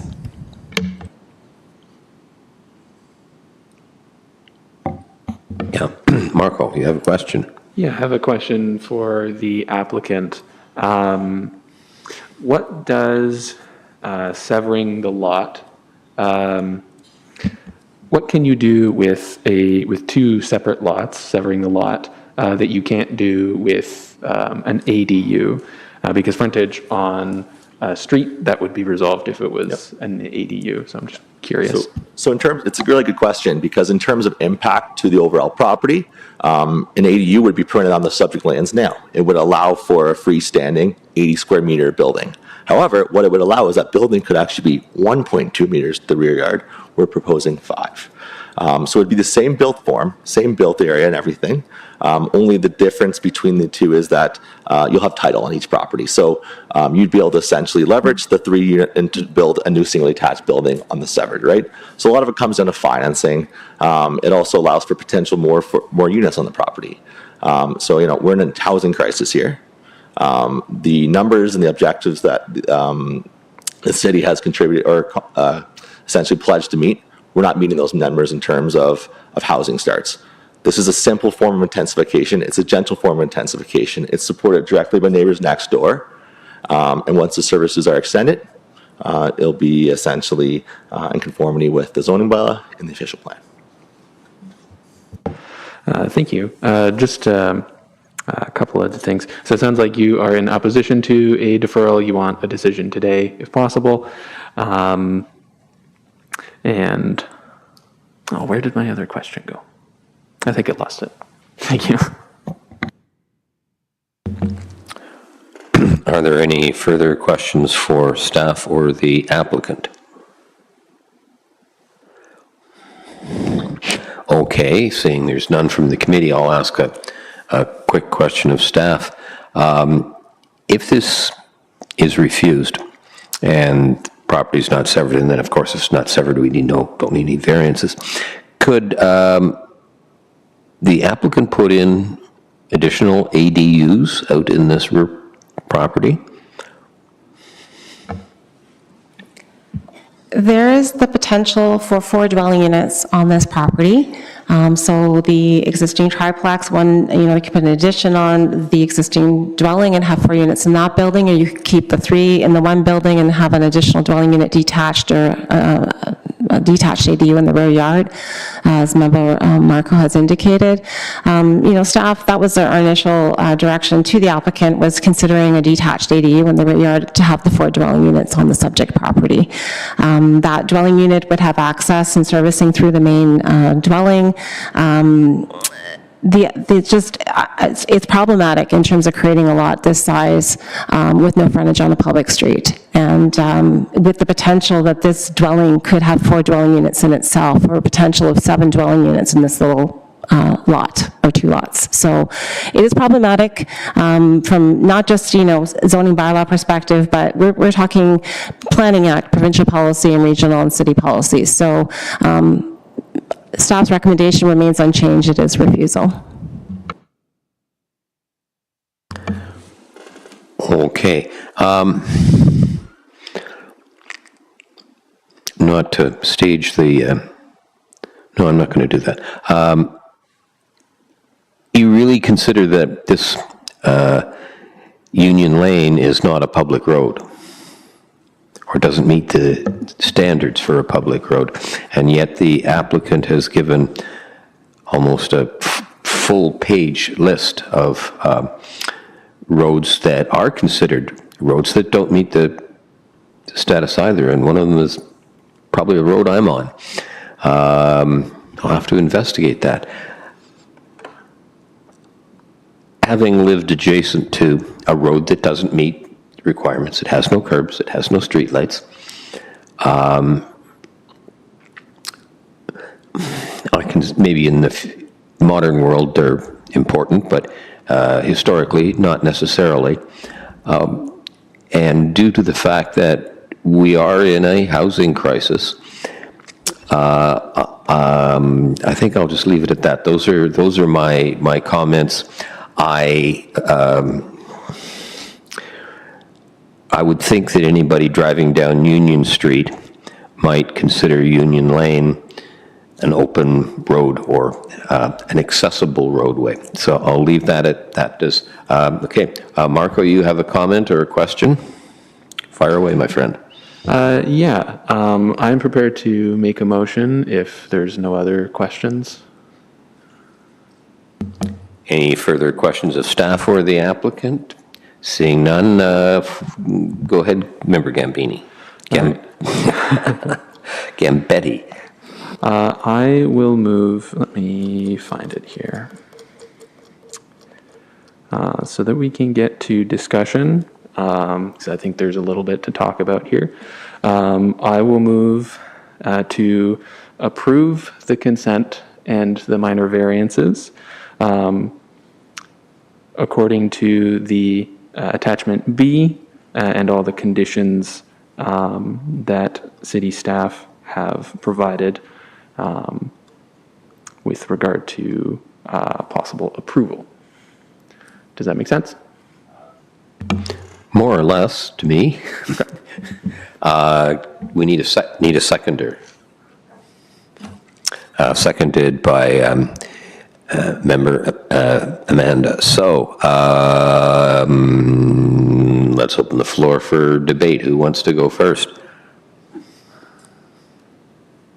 Any comments on the motion on the floor? Seeing none, Marco has a comment or question, or he'd answer his own question. I'm a little torn on this one because it sounds like the primary disagreement is around whether Union Lane is a proper street or not. I think in a lot of ways it certainly looks like a street. It has street lights and whatnot. And it sounds like the applicant is prepared to pay for servicing, which is, I imagine, not cheap. But at the same time, it sounds like there's a lot of planning precedent that it's maybe not a street. So I'm a little bit torn. I would like to hear from fellow members. Maybe just a question, and I feel like the waters are getting a bit muddy surrounding this street, and the city staff can correct me if I'm wrong, but my understanding is Union Lane is a public road. Everyone treats it as a public road, including city services. It just does not meet the definition of a road in the zoning bylaw. So Union Lane operates as a lane. We have several laneways in the city that provide access to properties. They are not considered public roads with frontage on it. So it would be the same, looks like a public street, but it does function as a lane, similar to other laneways in the city where you have pavement and a right-of-way. We don't support severances on laneways, and this is a lane. Sure, but it's a legally accessible road to the public. It's similar to a laneway. Sure. Yeah. Sure. Okay. To me, yeah, I agree. It's a tough one, and it's one of those. And I live Central Frederick adjacent, so I'm certainly familiar with these kind of roads. It's tough. They're kind of things you got to deal with on an ad hoc basis, and they don't necessarily fit sort of current zoning goals and bylaws. But it's tough when the city's treating it as sort of as a public road and maintaining it as a public road. It's just one of those things that I find it hard to sort of have your cake and eat it too, for lack of a better phrase. I have a question for either staff or the applicant. There are other dwelling units on Union Lane, right? Further down? Yes, that's correct. 20 Union Lane, at the end of the laneway, has a turnaround stub, which leads to a public park. And then there's a 30-unit multiple dwelling. Yes, it does have frontage on Lancaster Street. However, that was closed down when the on-ramp was established. So essentially, their frontage that's right along Lancaster is the on-ramp, or the off-ramp, sorry, from the highway. So that was closed down. I spoke with emergency services about it. Their only access is Union Lane, and it's fully accessible by emergency services. As I said, maintained year-round. There's also currently access to 198 Oxford. It's their full driveway. They have a shed access back there. 1100 Union now uses it fully as their access for vehicular traffic, as does 1098 Union. So there are other properties along Union Lane that are accessing city services, from sewage to clean water to snow plowing to emergency services. Yes, that is correct. Primarily. And this would be just one more. Yes, that is correct. So 20 Union Lane has sanitary and storm at the end of the property as well. There's a private catchment at the rear of the property. There's a fire hydrant in the rear of the property. Services don't extend currently down Union Lane, but as mentioned we are fully prepared to pay for that financially and install the services down Union Lane. Yeah, so as the applicant has said, there are no services on Union Lane. The services are on other municipal streets, Lancaster and Union Street. So services need to be brought to this severed parcel if and when it is approved. There are no servicing there. Member Gambetti has a comment or question. Yeah, I think overall I'm not terribly concerned to, play or to show my cards a little bit. I'm not overly concerned about the width of the lane.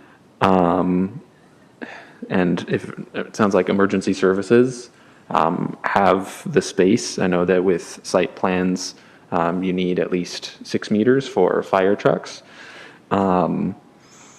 So it seems like the main sticking point is services, and the applicant is willing to pay for that, aside from the definitions, I suppose. Yeah.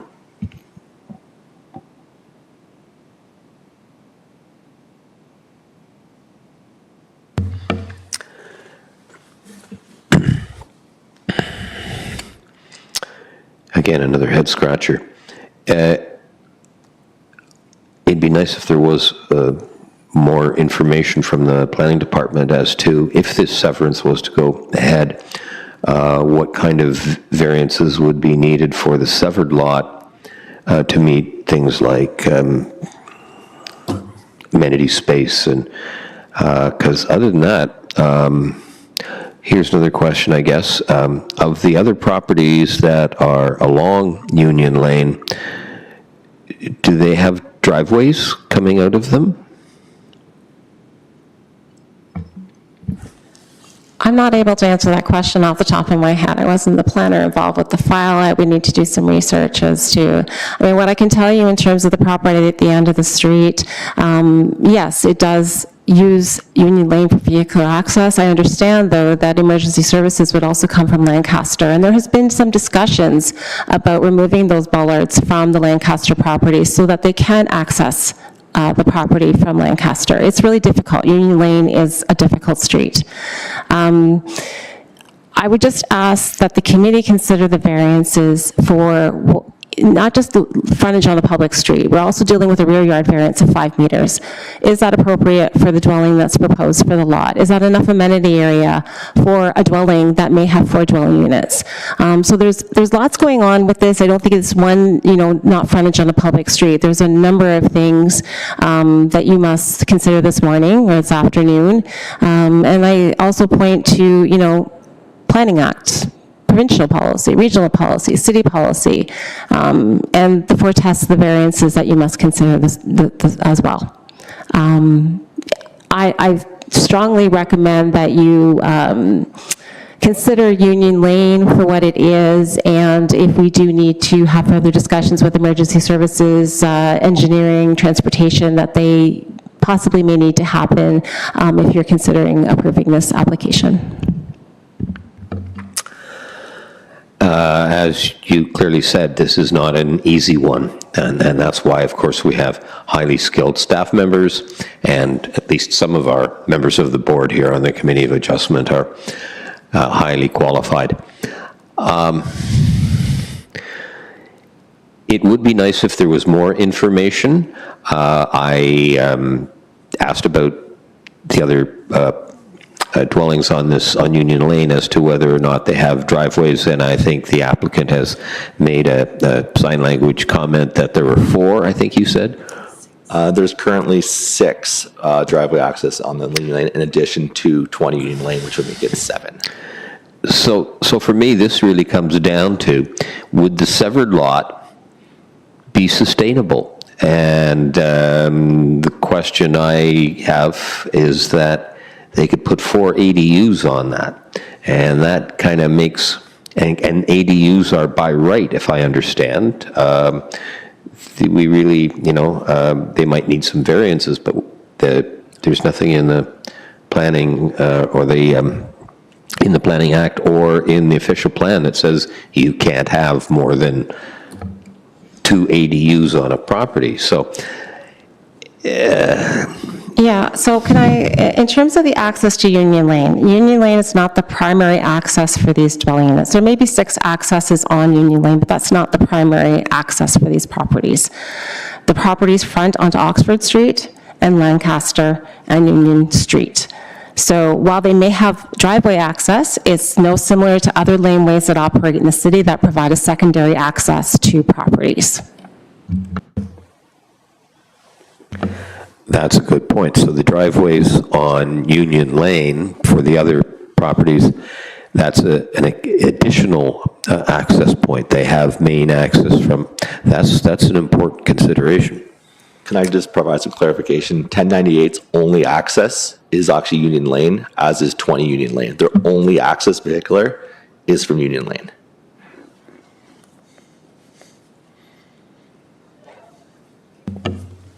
I'm going to ask Mr. Gambetti to refresh my memory on his motion, or maybe ask the secretary to. So currently, the motion on the floor is to approve both the minor variance and consent applications in line with the attachment B of the staff report.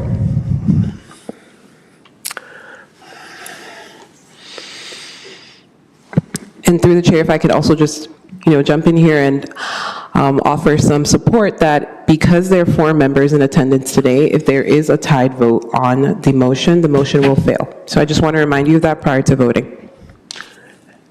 Everybody keeps bringing up smart points. Maria, you have a comment or a question? Yes, I was just going to say that there are in fact some dwelling units that only have access from Union Lane, and this is what makes it so much harder to make a decision on this. They do seem to have way bigger lots, so that is a point to consider.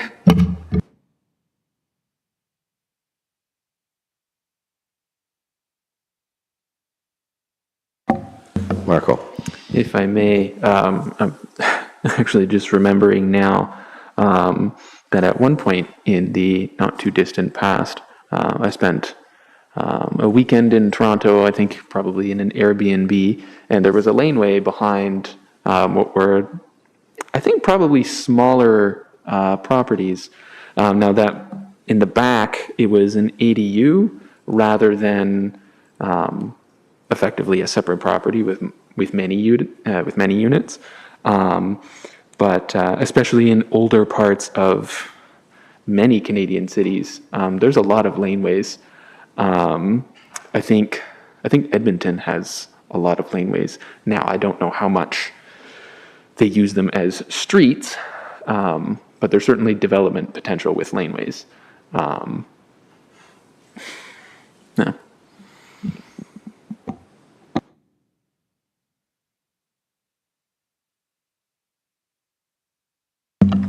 Our Madam Secretary brings forward a very good point that we are 4 members today, not 5. But if we defer to the next meeting, then, and we do get 5, then that 5th member is going to have to go through this all over again. And if it's a tie today, then the motion is lost.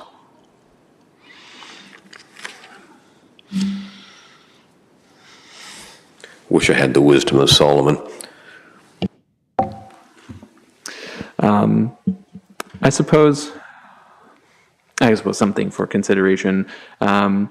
If, and possibly a question for the applicant if they feel like responding, if all of this does get refused, they would likely still have the option to add an ADU where they're proposing to do the severance and the new property. Applicant can respond if the chair is okay with it. So originally we explored that. The direction from my client was essentially to proceed with the severance. Ultimately, if the decision is not in our favor, we'll explore the OLT avenue. Excuse me, to the applicant, can you repeat that last sentence?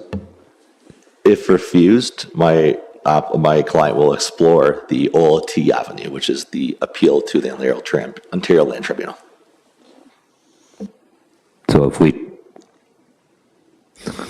this is refused, your application is refused, you'll be taking it to the OLT. That is the direction from my client. He does not want to explore the ADU option. Rather, the creation of the lot is the direction he wants. And that's essentially how he wants to proceed.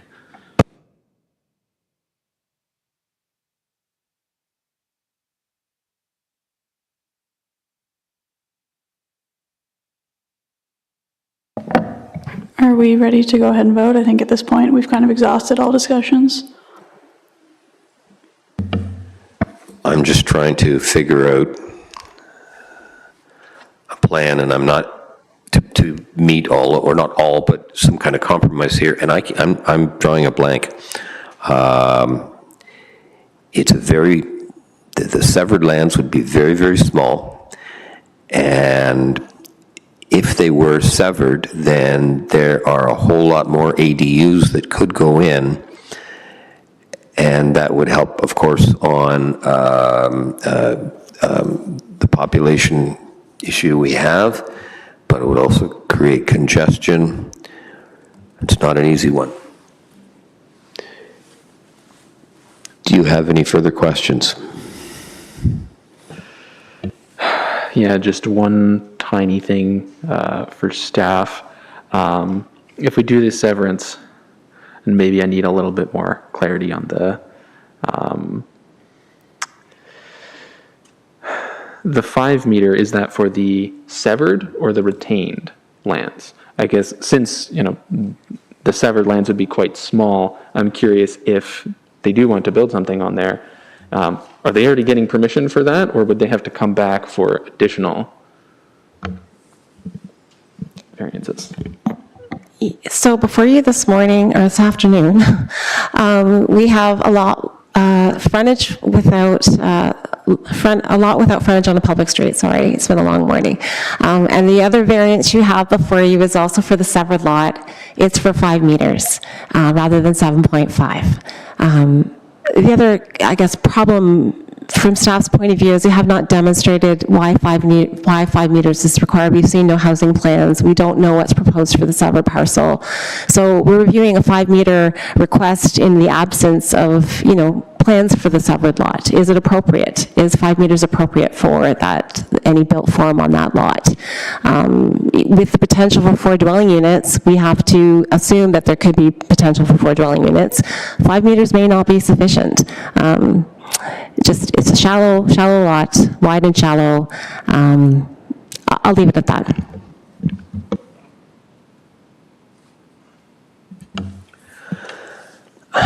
That was a good point. If this is severed, it would work well with a nice little severed cottage on it. But if you put in 4 ADUs, I'm all for intensification, but I don't like the idea of sardines crammed in a can, to use that metaphor. But I think that kind of clarifies some of that for me. Thank you. Marco, did you have? Applicant wants to say something. Yes, if I could just speak to the rear yard there. So, yes, we've requested the reduction from 7.5 to 5 meters. Again, obviously a larger setback than some of the variances that were approved today. 3.3 was just approved in General Drive, 4.5 in Shelley Drive. But what I do want to point out is the amount of amenity space that's proposed. So in a traditional Res 4 lot, which this property is, it requires 235 meters, which we've provided. It requires essentially a 7.5 meter rear access, and a Res 4 lot is essentially 9 meters. 9 meters by 7.5 is 67.5 meters. We're proposing actually 68 square meters of amenity space. So it's the lot configuration. It's wider and it's not as deep. Where if this was swapped, you'd actually have less amenity space. Similar to a semi, you guys approved one today for 7.13, one for 8.1. Those, if multiplied by 7.5, both would allow for additional dwelling units and would have actually less amenity space. So I understand what you're saying in terms of it does seem like a smaller lot. However, it exceeds the minimum lot area requirements, and provides adequate amenity space on site. We have neighbors here that are in full support of the application, so there's no privacy concerns there. And again, we stand by the essentially my planning justification report that supports creation of the lot here, and we're fully in support of extending services and financially paying for it and doing the work.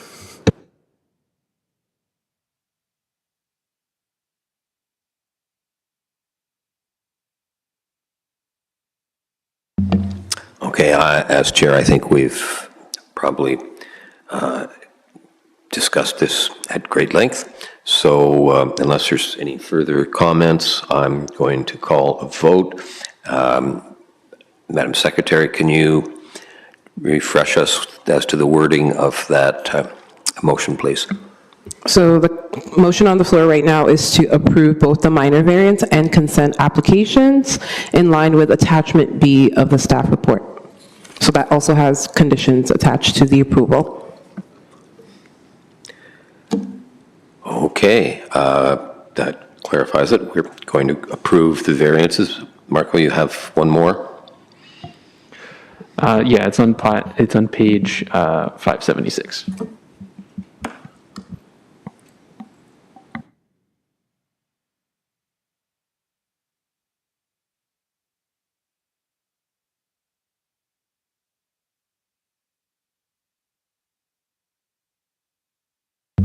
Okay, so the motion's on the floor.